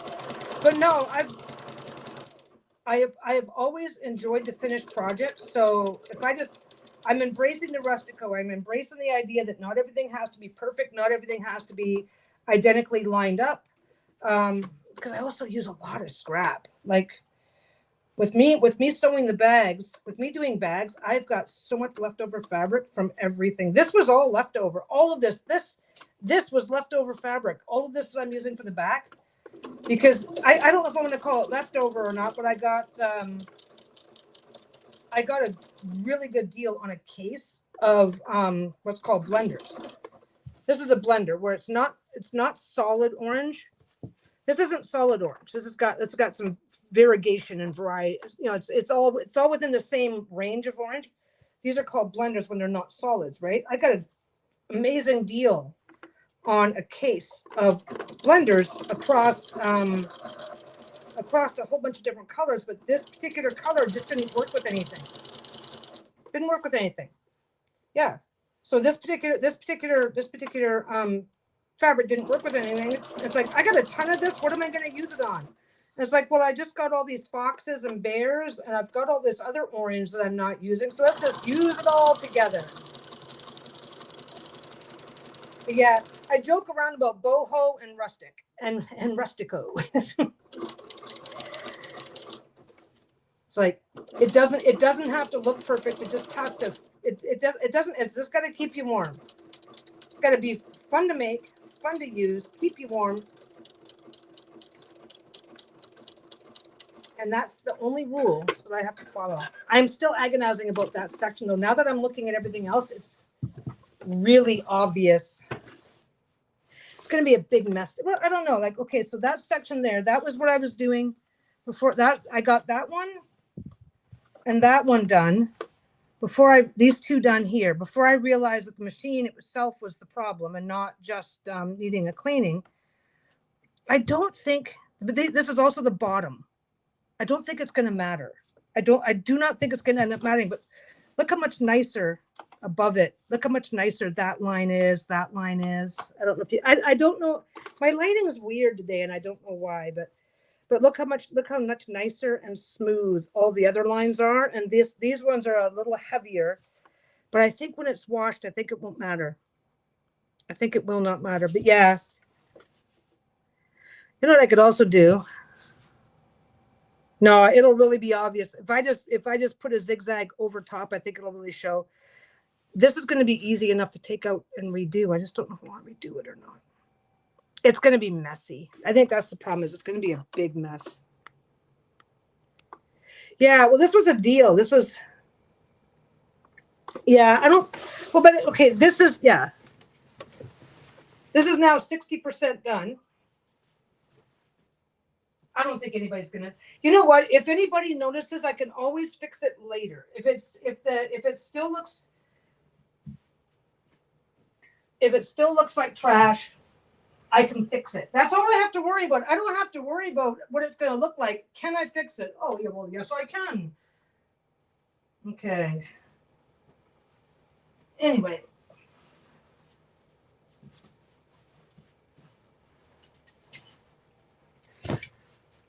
I'm not going to be able to finish it on camera. I'm still on the same fucking bobbin. How am I doing this? I literally thought zigzagging it was going to go through way more fabric. But I will say that this isn't a bad color, and they were having a 50% off sale, so I got a good deal. So, but yeah, I got a really great deal on blenders. Only there was a few colors that just didn't work with anything, right? Why am I don't need to do it that much. There we go. I'm just, there we go. Look at that one. Isn't he cute? I've got like 4 of those. I think I got 4 of those.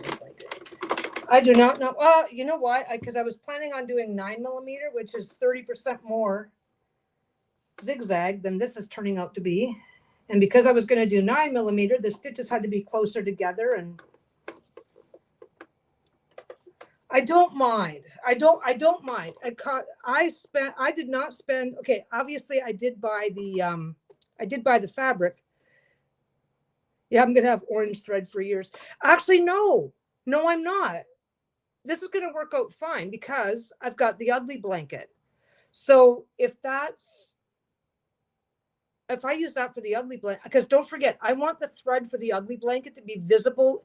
This is a beautiful match. It's barely visible, right? But I want the thread for the ugly blanket to be visible and obvious. So an orange thread on that blanket is going to look just fine. Because I was going to use up a bunch of yellow, but I can do yellow and orange.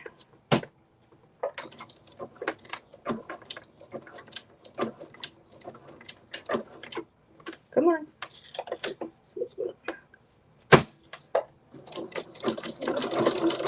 There we go. No, okay, so there, I've solved my own problem. Aw, thanks. I'm glad you like them. Oh, yeah, I remember that. Well, don't forget, if it's not 100%, then I can't justify asking people for money. I wish I could still do giveaways, but getting shit across the border is just a fucking nightmare even now. A lot of the shipping, the tariff structure has changed, so a lot of the shipping issues have changed, but there's still brokerage fees, and it's just not worth it. Maybe that's what I should do. Maybe I should save this one.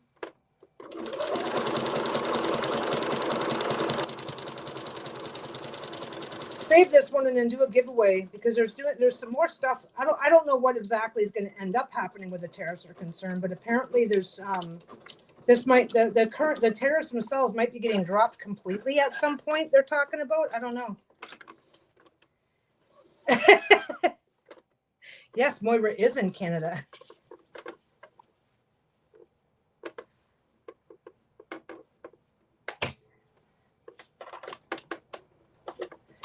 There you go. Have to start building up a Canadian audience. Sorry to all you Americans.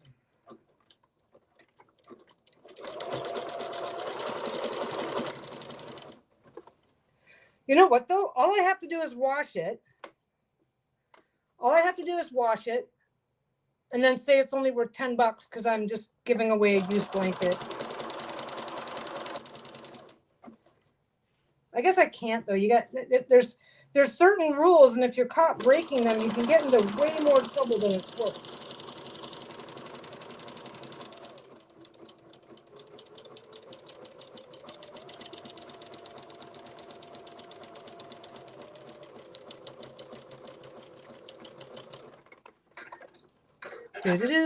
It will always. Okay, so I think what I'm going to do is I'm just going to put this strip together and then put the next strip together. What time is it? 4:47. I don't know what we're doing. We've got to run. I mentioned it earlier, and I'm not sure who was here, but we had regular blood work done on Bruno last week before, but the one test was just checking his calcium levels. It's nothing that matters, but it's like they couldn't get a good read on it for some reason, so they're not charging us anything, and there's nothing going on. We couldn't get a read on his calcium number, so we need to get him back in. We got to take him in tonight for another blood draw, so that they can try again. So we do have to head out, but I'm not sure. I don't think we have a lot of anything else going on.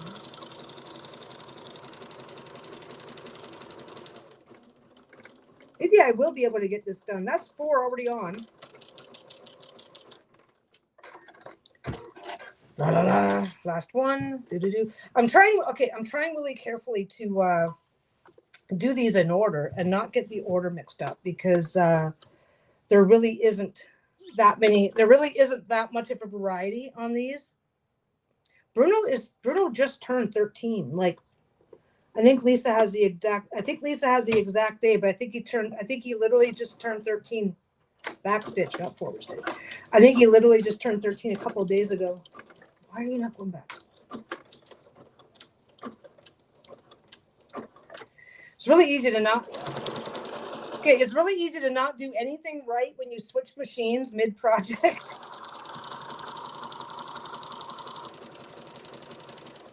And well, I don't. I'm still like that's kind of like still rattling around in the back of my head because it's like, if I stick with just straight stitching, I probably don't need to give a damn about getting that machine in for anything because it's the straight stitching is just fine. But you know what? I'd have to get it in.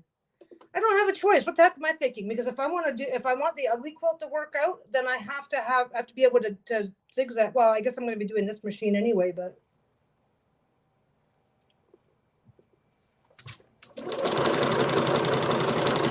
This one's done. Okay.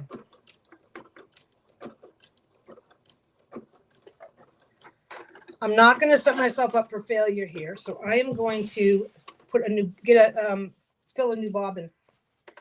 This one's fine. This one's fine. How did Bruno and Shayla become part of your family?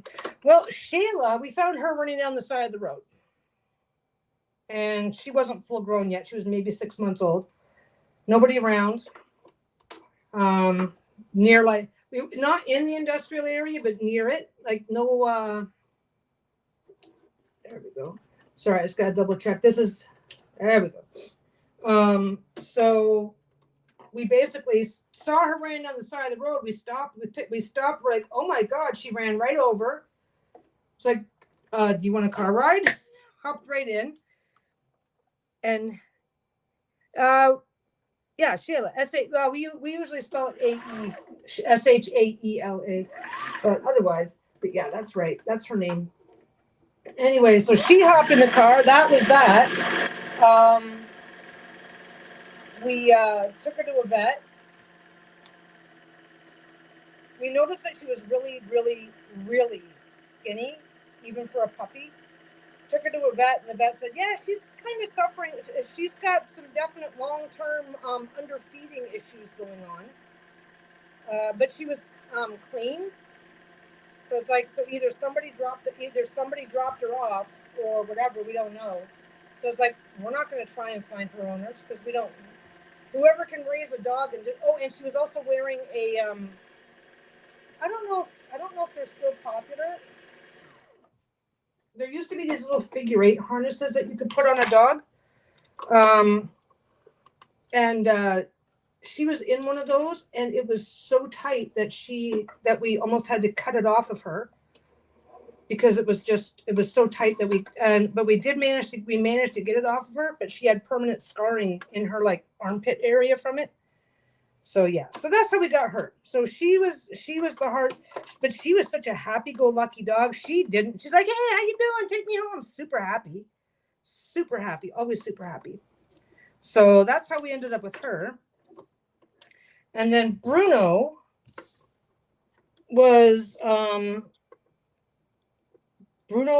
basically, Shell was a super high energy dog. And it's like, oh, she needs a brother or a sister. that's how Bruno came to be. But yeah, so Shayla we literally found on the highway. And Bruno, we got him as a puppy. We actually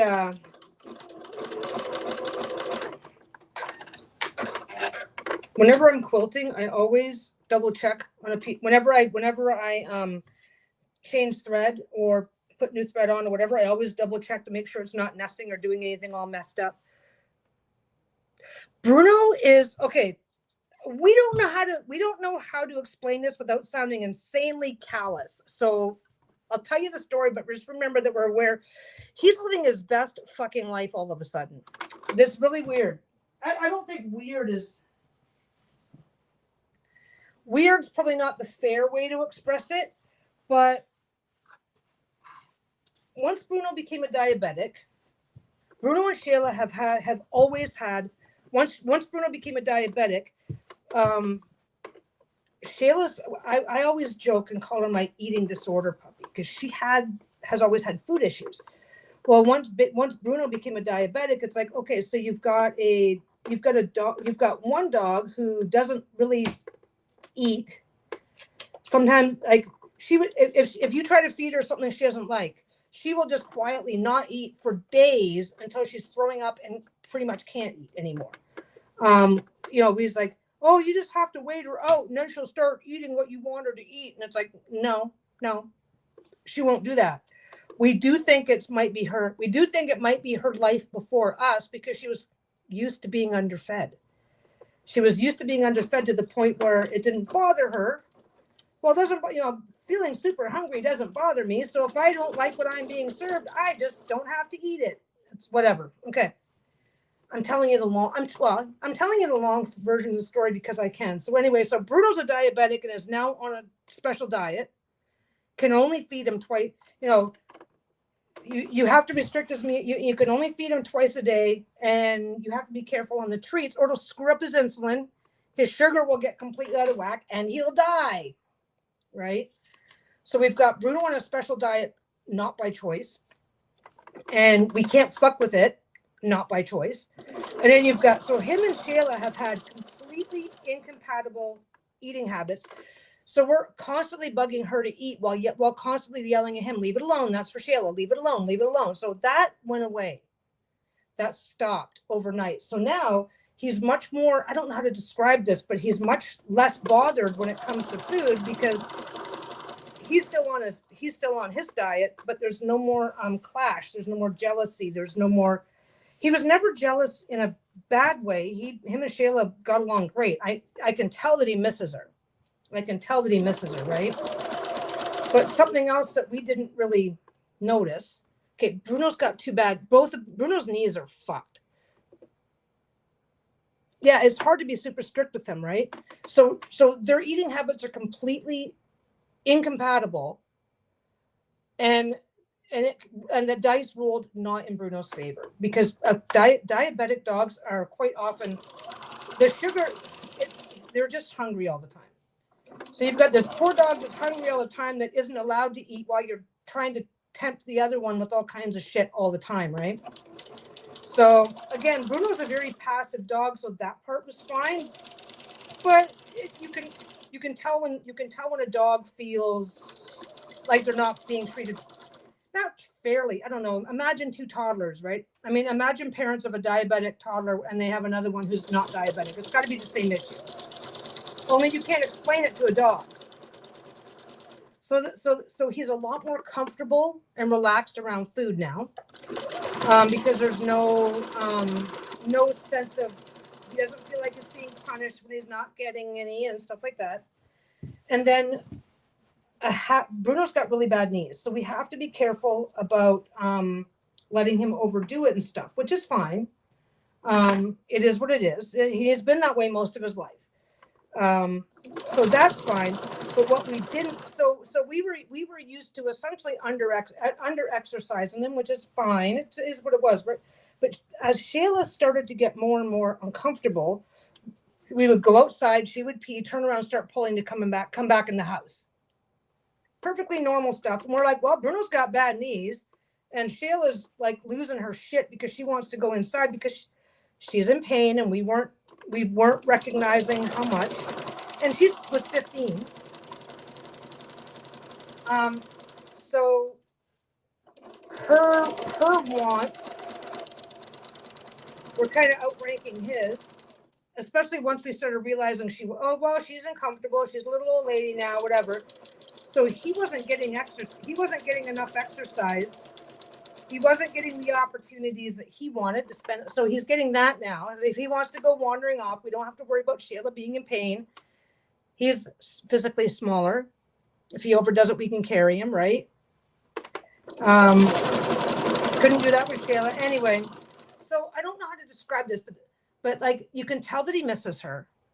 Like I said, I'm over explaining it just because I can. I gotta keep going on. I want to have this done. Well, this is going to be done today. Lisa's going to help me with the zigs with the crisscross because that's the only part of this quilt where I'm going to be trying to roll up and put a whole bunch of stuff through this part of the hole. Anyway,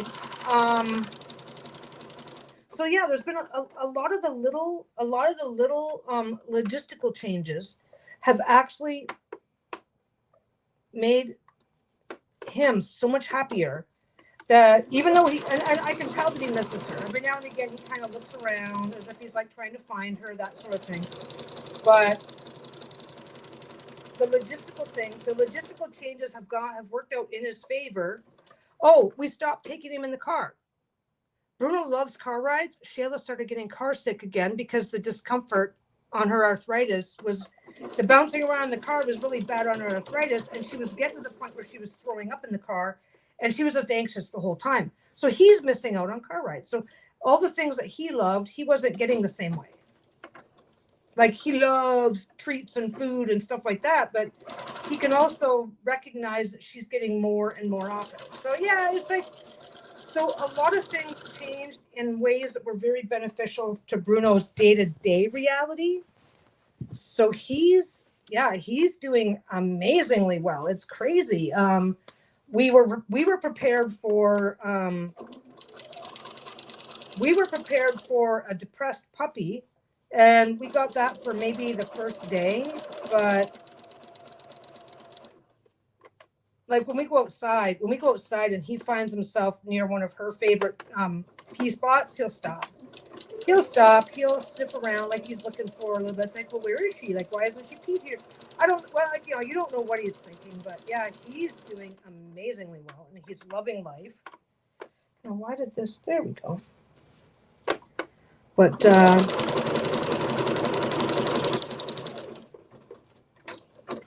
oh, I'm back stitching and I don't need to yet. Oh, no. I'm having okay, yesterday he did not want to sleep. Period. End stop. It's like, I don't sleep. I'm a big boy. I don't need a nap anymore. He forced himself to stay awake for the entire day. And dogs, healthy young dogs, usually sleep 8 to 12 hours a day at a minimum. Older, less active dogs, 12 to 18 hours a day. Senior dogs, up to 20 hours a day. And he maybe from the time, as a matter of fact, he was up at like 3 o'clock in the morning last night. Hey, how you doing? Life is good. This is awesome. So for like an 18-hour period, he maybe slept for an hour. We had to, because he's a diabetic dog, we had to keep an eye on him, but he was fine. Everything was fine. He was just having a very happy, life is good kind of day. Okay. So yeah. He could care less today. You can always tell when he could care less is if you're eating something and he doesn't come up to visit, just in case you need help with that. You need help with that? I'll take some. Mind you, it's worked out for the best, because part of the reason why we didn't realize when we took him in, and the vet didn't realize, but part of the reason why that test didn't go through properly, it's like my fingertips are turning orange. Usually they turn black because I use so much of the black backing and stuff. Today it's all about the orange. One more row to go and then it's done.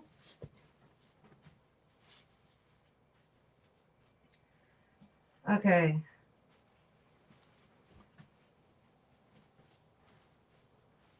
Get there. There's not much of a pattern to this. There's not really a pattern at all. These four, I've got 4 of these, and they are the corners. And then the fox that I got to a few minutes ago, they are the, that's the center. Everything else, we kind of staggered it to me. Ow, smacked my knee against the table. That's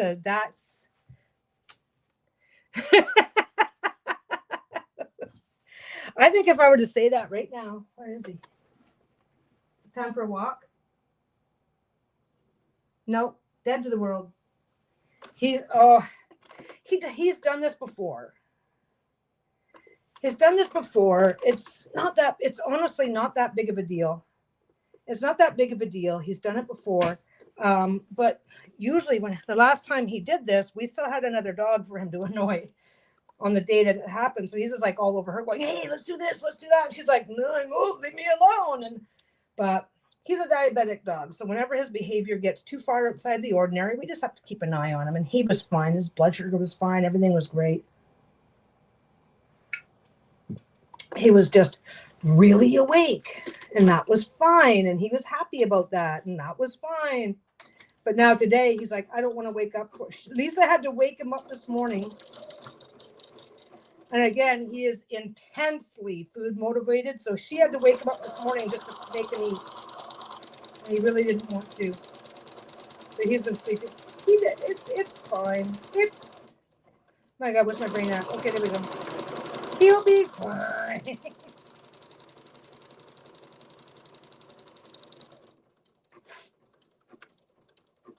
Oh, and Bruno in bed with me. I'm allergic to him. I'm allergic to that little shit for brains. So another thing that he loves is to go into the bathtub. He loves to have a soak. Even if I just bring him in the shower with me while I'm having a shower, and he just sits at the end of the tub, letting the warm water bounce off of him. He loves having a bath. Shayla's not much on bath time. So in order to, no, that's good. I got to go all the way up to that corner. This is going to be the outside edge, so I got to make sure I get all the way off the top with the zigzag. Anyway, so he's been getting, because he's now spending up, because that's the biggest change. During the night, he would get up. He uses puppy pads at night because he's a diabetic. But then he would go snuggle up. He would go lay down. He would go find whatever room Shayla was in and just go lay down near her or something. And so without that, he's like, well, okay, I need you now. Shayla's not here, so you need to bring me into your bed. Except for he's got bad knees, so he can't be trusted to be in the bed, because he can't be trusted to jump back out again without hurting himself, because he's awesome that way. So the bed is now on the mattress is now on the floor. The dog is now rolling on my face 2 or 3 times during the night or during the day, whatever.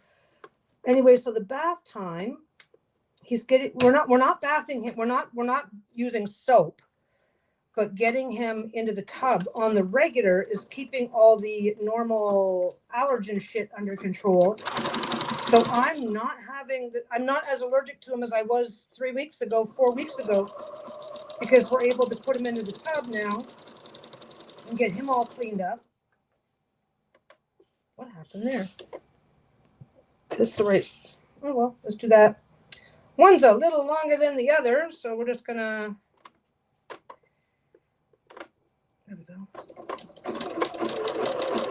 Don't forget, this hasn't been washed yet. So any sense of puckering or whatever that might happen, there we go. That got it all sorted out. Any sense of puckering or something that might happen will cover up any potential tweak that I might end up making in the course of trying to level this stuff out. Again, rustico. We can't give him a step stool to give him basically.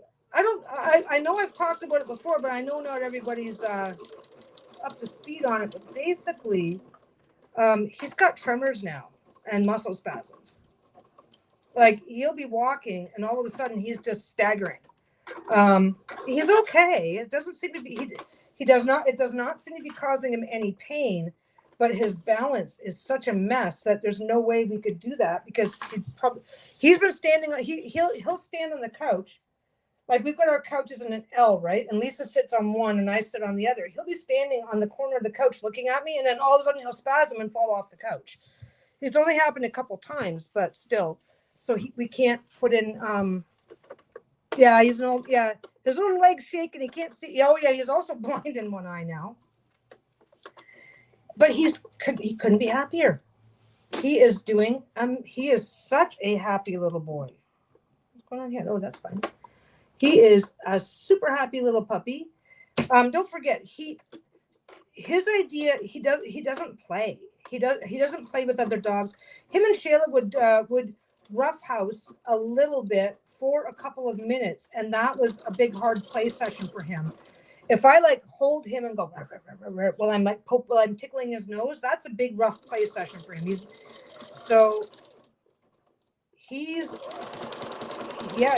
super happy, amazingly happy right now. He does have health concerns. We're concerned. Yeah, Bruno sounds like, yeah.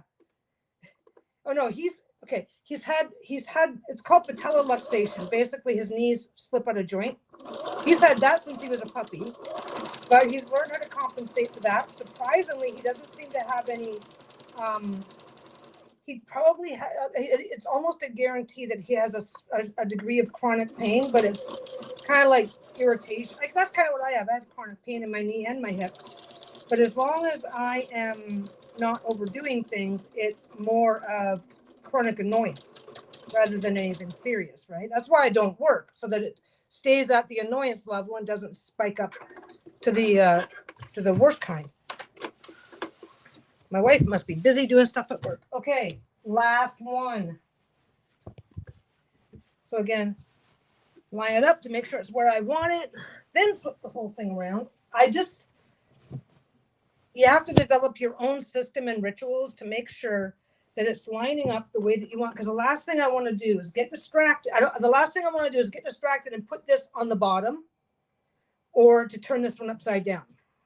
So it's like, nope, gonna make sure, gonna double check, triple check. I would rather feel silly for double or triple checking than to get it upside down. Then again, if I get it upside down, first rule of learning how to do anything is learn how to fix your mistakes. It's like, I got very good at that. Why, hello, honey bunny. Hello, have this breakfast on the quilt? Last section is going on now. Oh my God, hi, Jeanette. Lisa says hello to everybody. Has your dog been napping? Oh, he's out. He's been out all day. He has been, yeah. Now we have to see if he'll sleep tonight. Oh, probably not. Probably not. I'm gonna put my stuff down and I'll come see him. He just got up though. No, by now he'd be barking at me. Well, he's fine. He doesn't chew. Bruno does not. Okay, so Bruno lost all his teeth. He finally lost the last of his teeth. What is it? 2 years ago now. Finally lost the last of his teeth. He's been a diabetic. He's had bad knees since he was born. He's been diabetic since he was 5. He did go blind with cataracts. We got him the surgery, but now he's lost the vision. He's lost the vision in the one eye just due to age-related blindness, which is, there's nothing you can do about it. We're pretty sure that Shayla was almost completely blind. Shadows, fuzzy shadows. We're pretty sure that that's the stage that she was at, because dogs get by. So because as much as our house is messy, our house is fucking messy all the time. But the mess, everything is usually in its place. You know what I mean? Like, well, this mess goes in that corner. This mess goes in that corner, right? Yeah. So she knew where everything in the house was, and we couldn't get her to walk past the corner. So she knew where everything in the neighborhood was. Bruno was taking a poop the one day. He was pooping. He was in the middle of pooping. And she literally walked right up, because dogs when they like each other will brush into each other and like that. She almost did that face first into his butt while poop was coming out. She could see well enough to know it was him, but not well enough to know what he was doing. I'm going to say hello. Hello. Give me a kiss. Mwah. Go away. Oh, okay, bye. See you. I can take him for his WLK now while you're finishing it up. What you doing, monkey? Or I can wait. It's up to you. If you could, I really don't think that he's going to go more than 5 steps. I don't think he's going to. And unless he is actively pulling and begging to keep going, I would kindly ask you not to. Don't go too far. I think he's just because after the day he had yesterday, I don't think he's awake enough to do much. Bruno, you want to go outside? He's been sitting around the house being exhausted. He's tired. Okay, well then. You did miss it. Once Shayla was about 2, she was an extremely hyperactive dog, and Lisa wanted another dog anyway because that's what Lisa does. What? I'm blaming you. I collect things, okay? She collects things. Anyway, we just came. We wanted a friend. Lisa and I were both working full-time jobs at the time. It's like, well, she is such an extremely high-energy dog. Wouldn't it be nice if she had a friend, right? So we got him. It was really simple. We've had him since he was a puppy. So. We'll be back. Okay, see you in a bit.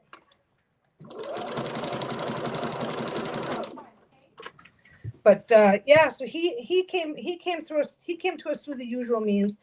But yeah, But no, so he's got bad knees, no teeth. The no teeth isn't a problem. He's always been a scarfer. He's never chewed. So we just we just make sure he's got small enough food that he can swallow it without a problem.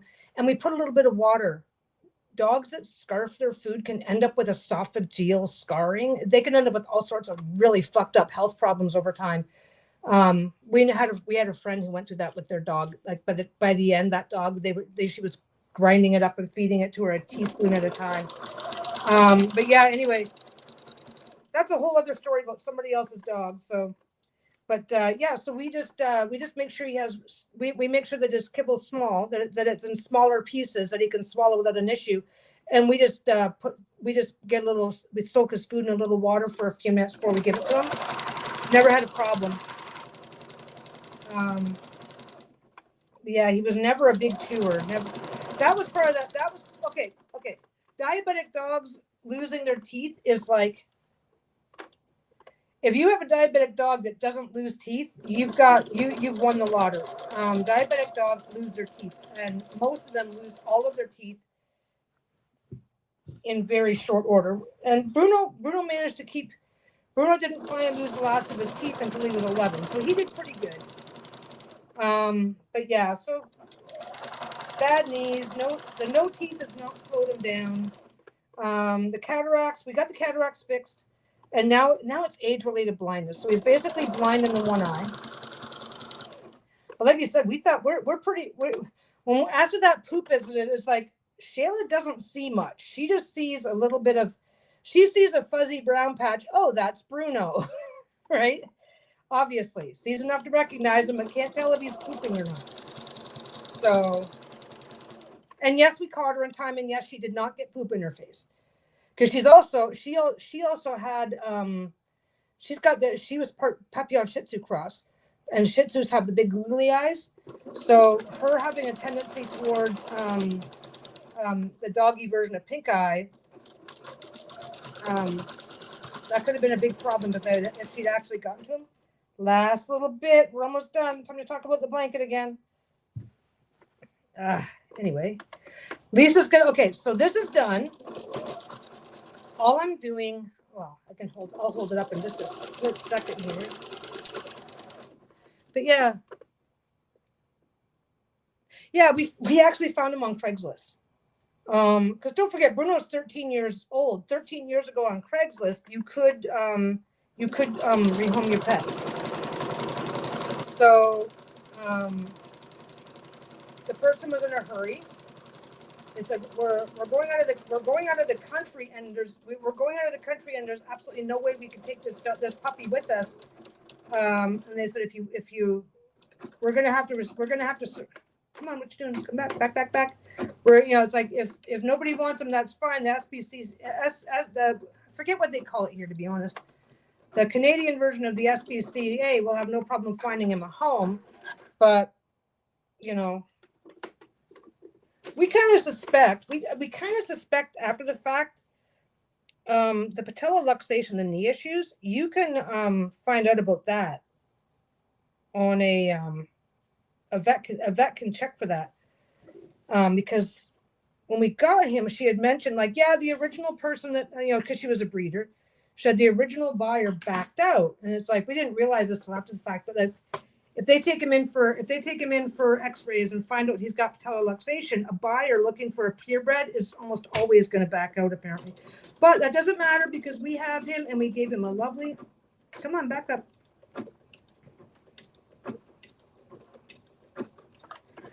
I'm just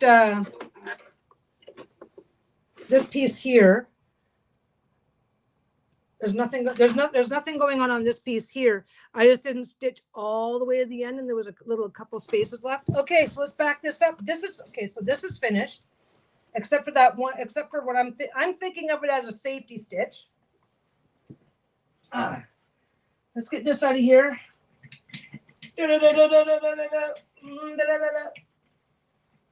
Whew. And ta-da! It's done. It's all done. Completely finished.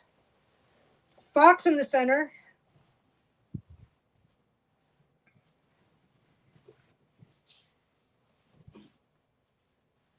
There we go. So the only thing I'm going to do now, I can do the first one to show you what I'm going to do. I'm just going to start here in the corner, and I'm going to sew to that corner. Then I'm going to move it in to the next one, start in that corner. I'm just going to eyeball it. It doesn't have to be perfect.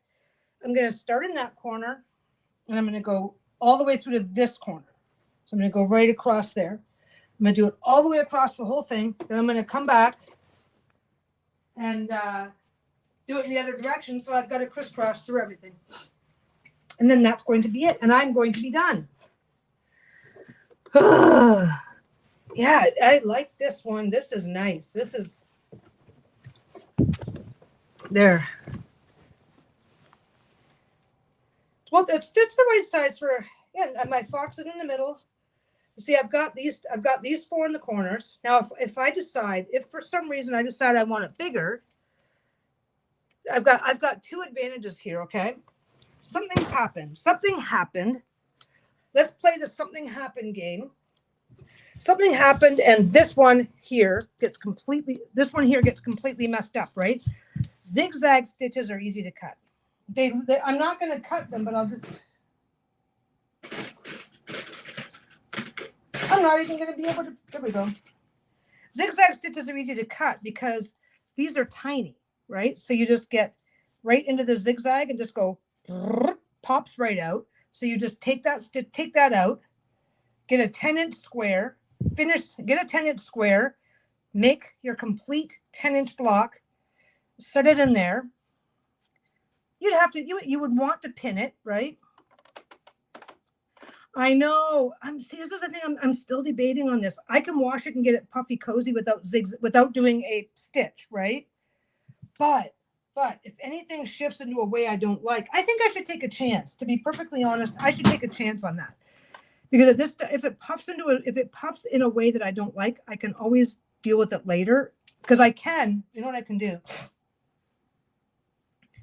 I can just go 1, 2, 3, 4.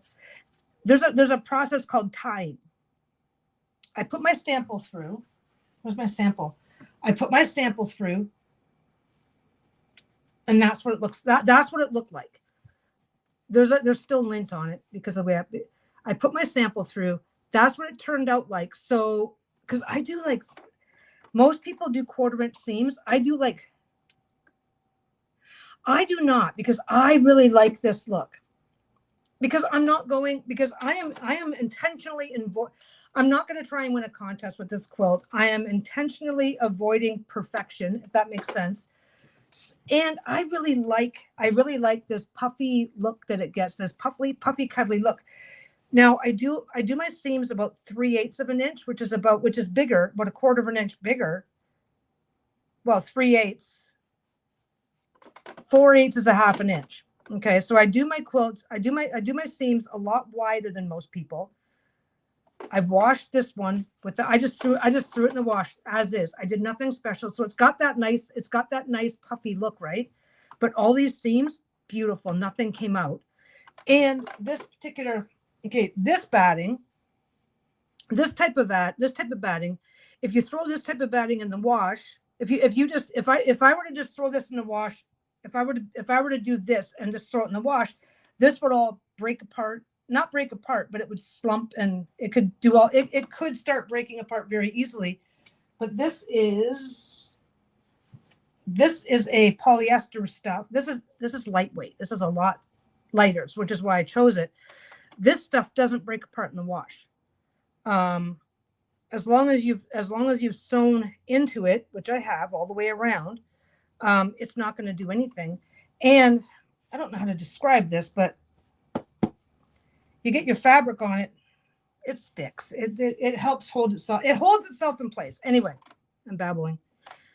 If I wash it, it's going to look like this. It's going to have this nice puffy look all over the place. It's going to look like this, and it'll be fine. I think they always say that you have to, but what I can do is take, I can even do it with yarn. Yeah, I can wad up inside. That's the best way. It can wad up inside, but this is a batting that this doesn't do that. But what I can do, I can wash the whole thing, or I can wash it first or not wash it first. But if I wash it first, but I can just come here and just tie little knots. I do not know how to describe it. You get like even like a yarn, right? I've got stuff I can do that with. Like embroidery floss or something like that. So you just go through and then you tie it, you tie it off. Let's see. Lisa's going to be outside for a few minutes. Yeah. I should be able to throw together. I should be able to do a quick example right this minute. Because I have to, okay, I don't have to do anything right now. Oh, my nose is getting itchy again. I don't have to do anything right now. I can spend the rest of the month thinking about it because I don't have to wash it right this second.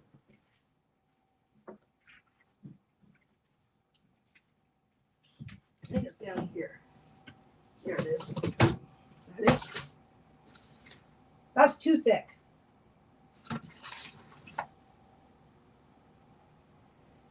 Way too thick. It's too thick. The one I have is too thick. Oh, here's some thinner. Okay.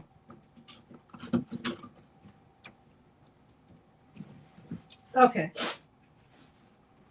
Let us see. This is why I hang on to all the stuff. Where's my thing?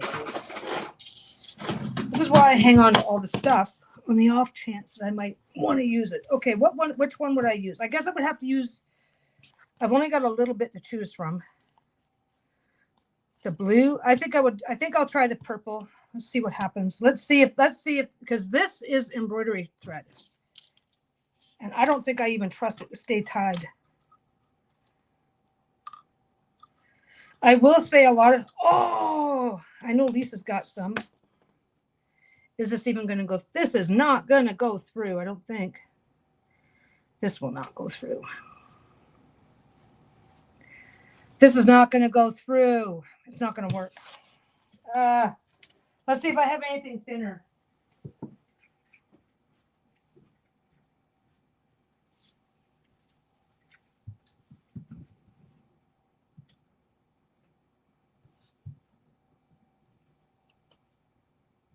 Nope.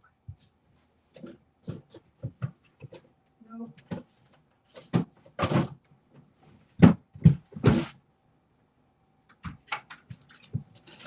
Someone put my dog on slow-mo.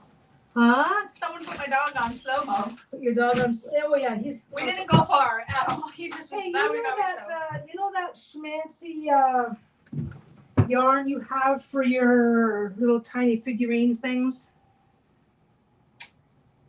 I have yarn. It's not fancy. I need a 12-inch. I don't care what color.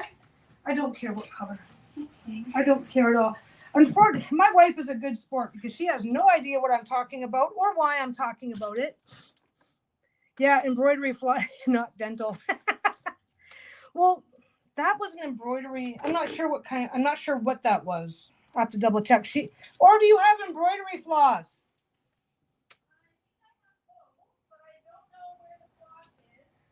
Probably, you know what though, embroidery floss can come, because it's so smooth, can come undone. It can come undone in the wash, which we don't want. Does it matter which? I'm just hoping that I can. Those are the open balls of yarn I have. I think this is right. Okay. What are you trying to do? I'm looking at something. We'll do the gray. That's blue. Because it's blue. Of course, she's going to tell me it's blue. It's a blue gray. What are we doing? We're checking something. I might, if you're embroidering in, I can actually check for embroidery floss. It'll only take me an extra minute. Well, embroidery floss is a little thick. Okay, so I'm going to take. The cool thing about some of these types of yarns is that you can. What's she doing, Internet? She doesn't know what I'm doing, and now she's getting curious. Yeah. Okay, I'm checking. Experimenting.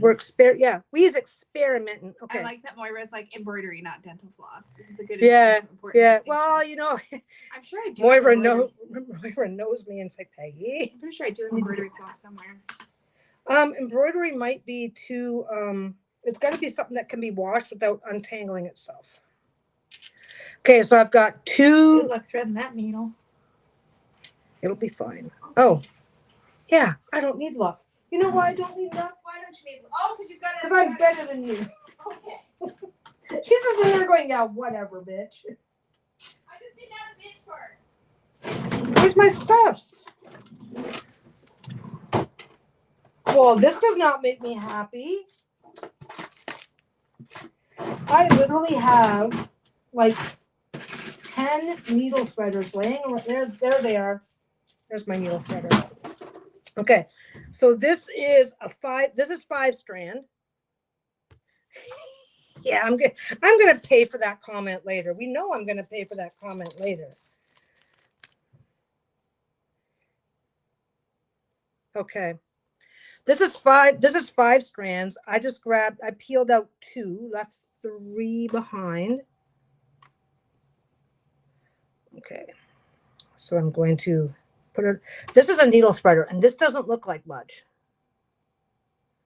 I don't even know if you guys can see it. It's just a teeny tiny wire, but it's got a big loop. So I can put big things through there. And then you put it through. It seems like such a process. And honestly, okay, if I was doing this if I was going to be doing, I would not be working with pieces that are this small. I'd probably have a really nice long piece. Okay. So you go in all the way to, you just get into a corner, right? Get into wherever you want your stuff. For something like this, I wouldn't want something in the middle of the bears. I would want one on each corner. So you go in all the way through, because you're doing it to secure your stuff, right? And I don't need both sides. So you just go in all the way through, small gap, come back up, make sure that you're coming back up in or near the originals. Just make sure there's a gap, right? Come back up.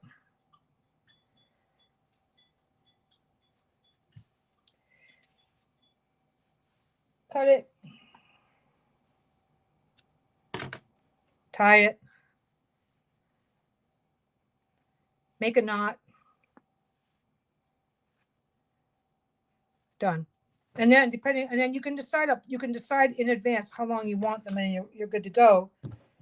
So yeah, that's all it is. Now you can also decide how thick you want it. Some people use really heavy needles. I don't think I would do them super thick. And she's got enough. And it's not too far off from the gray that I used. So go through. The only thing you got to make sure. Hi, Bruno. How's my baby? Potty treat. Do you want your treat? Did mommy screw up? He still gets a treat. This is the thing. This is the quality of life thing that changed for Bruno. He still gets a treat after a walk, right? But Shayla, because she was so picky on when, where, and how she would eat, would demand the bigger, better treats. So she'd be still barking after 3 treats, and we have to stop him at 1, and he can tell. So him and her always got along really well. There was never any like hard feelings between them. So yeah, so you don't do anything special there, except for make sure that you don't do anything special there, except for make sure you knot it so it's not going to come back out. Yeah. I think that would look fine. I think that, shit.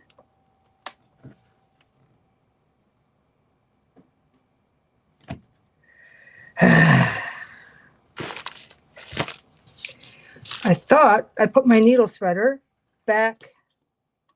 Is that it? Found it. These things are so tiny and so hard to see. But yeah, so then I just go. Where's the other piece? Why, yes, I can lose almost anything. How did you know? There we go. So I can do, if I want to, okay, so I got to make a decision, because if I want to, I can go out and get, it's super quick.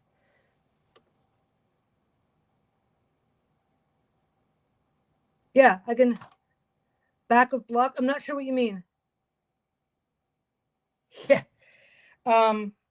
So I don't think I can get the entire piece. I can do the entire thing and have it be bigger and fluffier, or I can just do the small pieces. And that's a substitution. That's a substitution for quilting. I'm usually really careful about the sharp little things. Got a small, you can barely see it in the back. Yeah, no, it was stuck on the back. It was just stuck there. A French knot.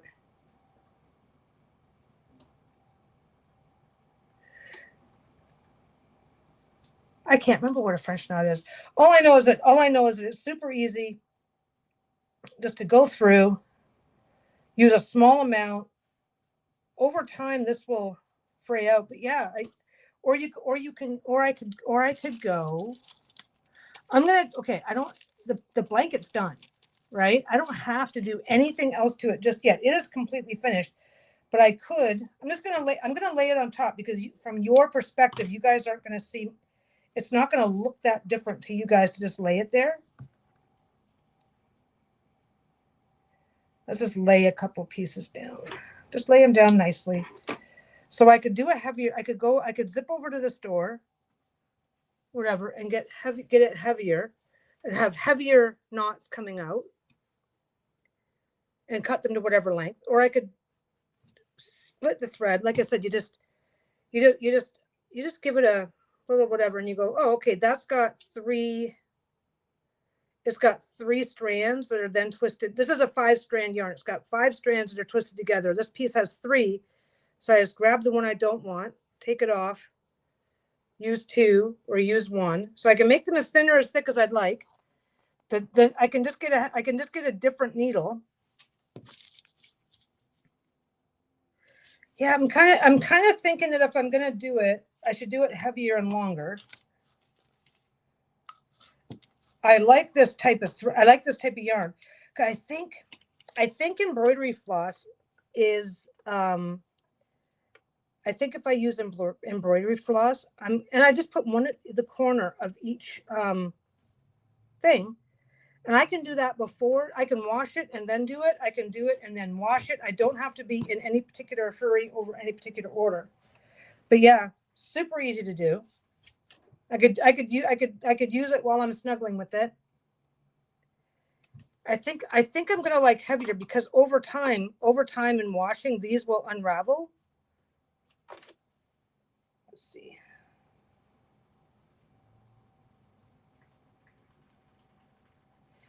I'll be sitting there for an hour.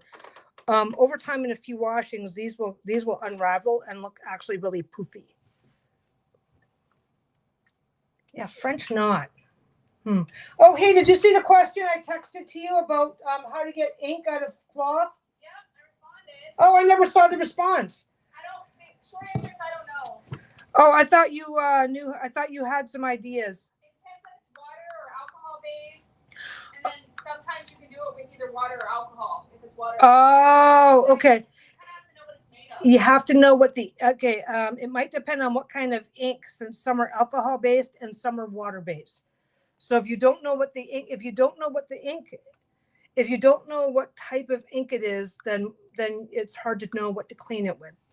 But if you know exactly what it came from, it's like, okay, the ink from a Bic pen, then you should be able to look it up and go, my Bic pen left an ink stain. My whatever gel pen left an ink stain. Gel pens, I think I don't know. I don't even want to pretend. I think they're easy to get off with Oxy. They come off easy enough. Or the ones the cheap shit I use does. Okay, I put all my stuff away. Anyway. Yeah, ballpoint probably. Ballpoint, I've had really good luck with Oxy on ballpoint. Back when I was poor, back when we were really poor, before I met Lisa, I would go to like Value Village, right? And sometimes not every single time, of course, but if they had something with a tiny stain on it or something, they used to sell it for like $1, super cheap, right? And they would put them on the shelves because it was nice stuff. So it's like you get this really nice, almost new pair of, you get this really nice, almost new shirt or pair of pants or whatever. OxyClean. It's a peroxide-based cleaner. It's marketed here as OxyClean. I don't know what it might be marketed as elsewhere, but yeah, OxyClean. It's it's really popular nowadays.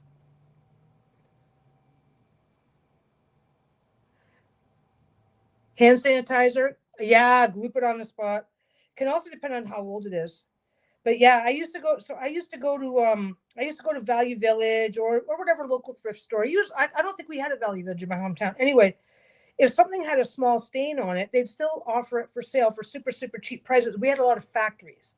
So like I would, when I was working in a factory, I would go there and get my work clothes there because I could get the same shirt for $1 because I had a stain on it. And I knew that the minute I wore it to work, I was going to have a big ass grease stain on it that was never going to come out anyway. So I would do that. But every now and again, I would find something and I'd be looking at, I'd look at the stain and I go, hey, so that's $1, right? And I'd take it and get it all washed up. And got some really nice stuff for every now and again. I get some really nice stuff for me or the kids that way. Yeah, see, so that's what it's going to do. That's what it'll end up doing. It'll end up fraying out like that over time. And that'll make it look a lot nicer. This is already frayed out because there's only 4 little pieces, so it won't ever look bigger. Anyway. Oh yeah, cats. I don't know what it is about cats. They like to get into everything like that. It's like, but Sheila and Bruno both do that. They'll dig to China. Yeah, I think that's what if I do that though, I'm gonna need to slip out and get a bigger needle. I think what I'm gonna do, I think I'm gonna wash it. I'll wash it, then I'll decide, because if I basically because it's already poofed and pre-shrunk in different directions and different ways, it's going to be a very difficult process to sew around it now. Maybe not. I don't know. Do I sacrifice this one to the cause? Yeah, I think if I were to try to sew around it, it's not going to look as good. But I think I'm going to wash it, see what it's going to turn into. Maybe ask the wife if I can steal. I think this one would look good. It's matching that. It's matching that. I don't think.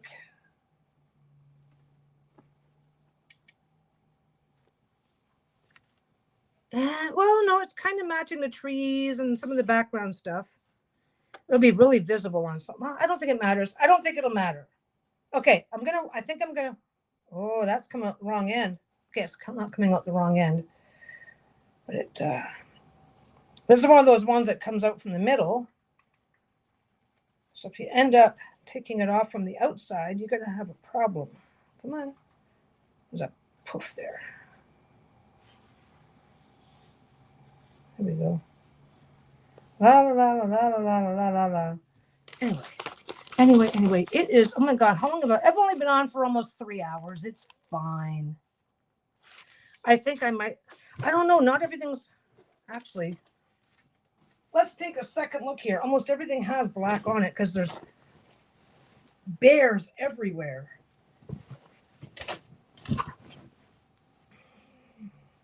Yeah, even this one is on the black bears.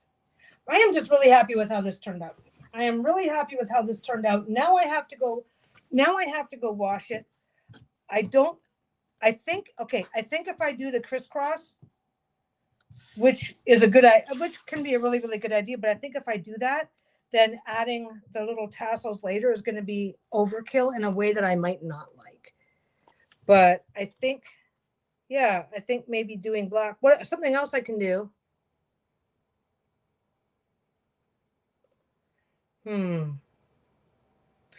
I'll figure it out. There's not that much I just laid this over top. I didn't actually put it through. I might as well take those 2 off. Why is it I've got 400? Where's my good one? Oh, it's right here. It's right there.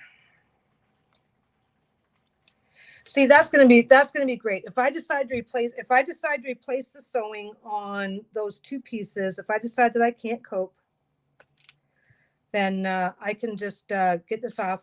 All you do is you make sure that you're pointing it up a little bit instead of down, and get that and get the use the one that's got the little ball on it, and get that ball on there, and it takes it right off.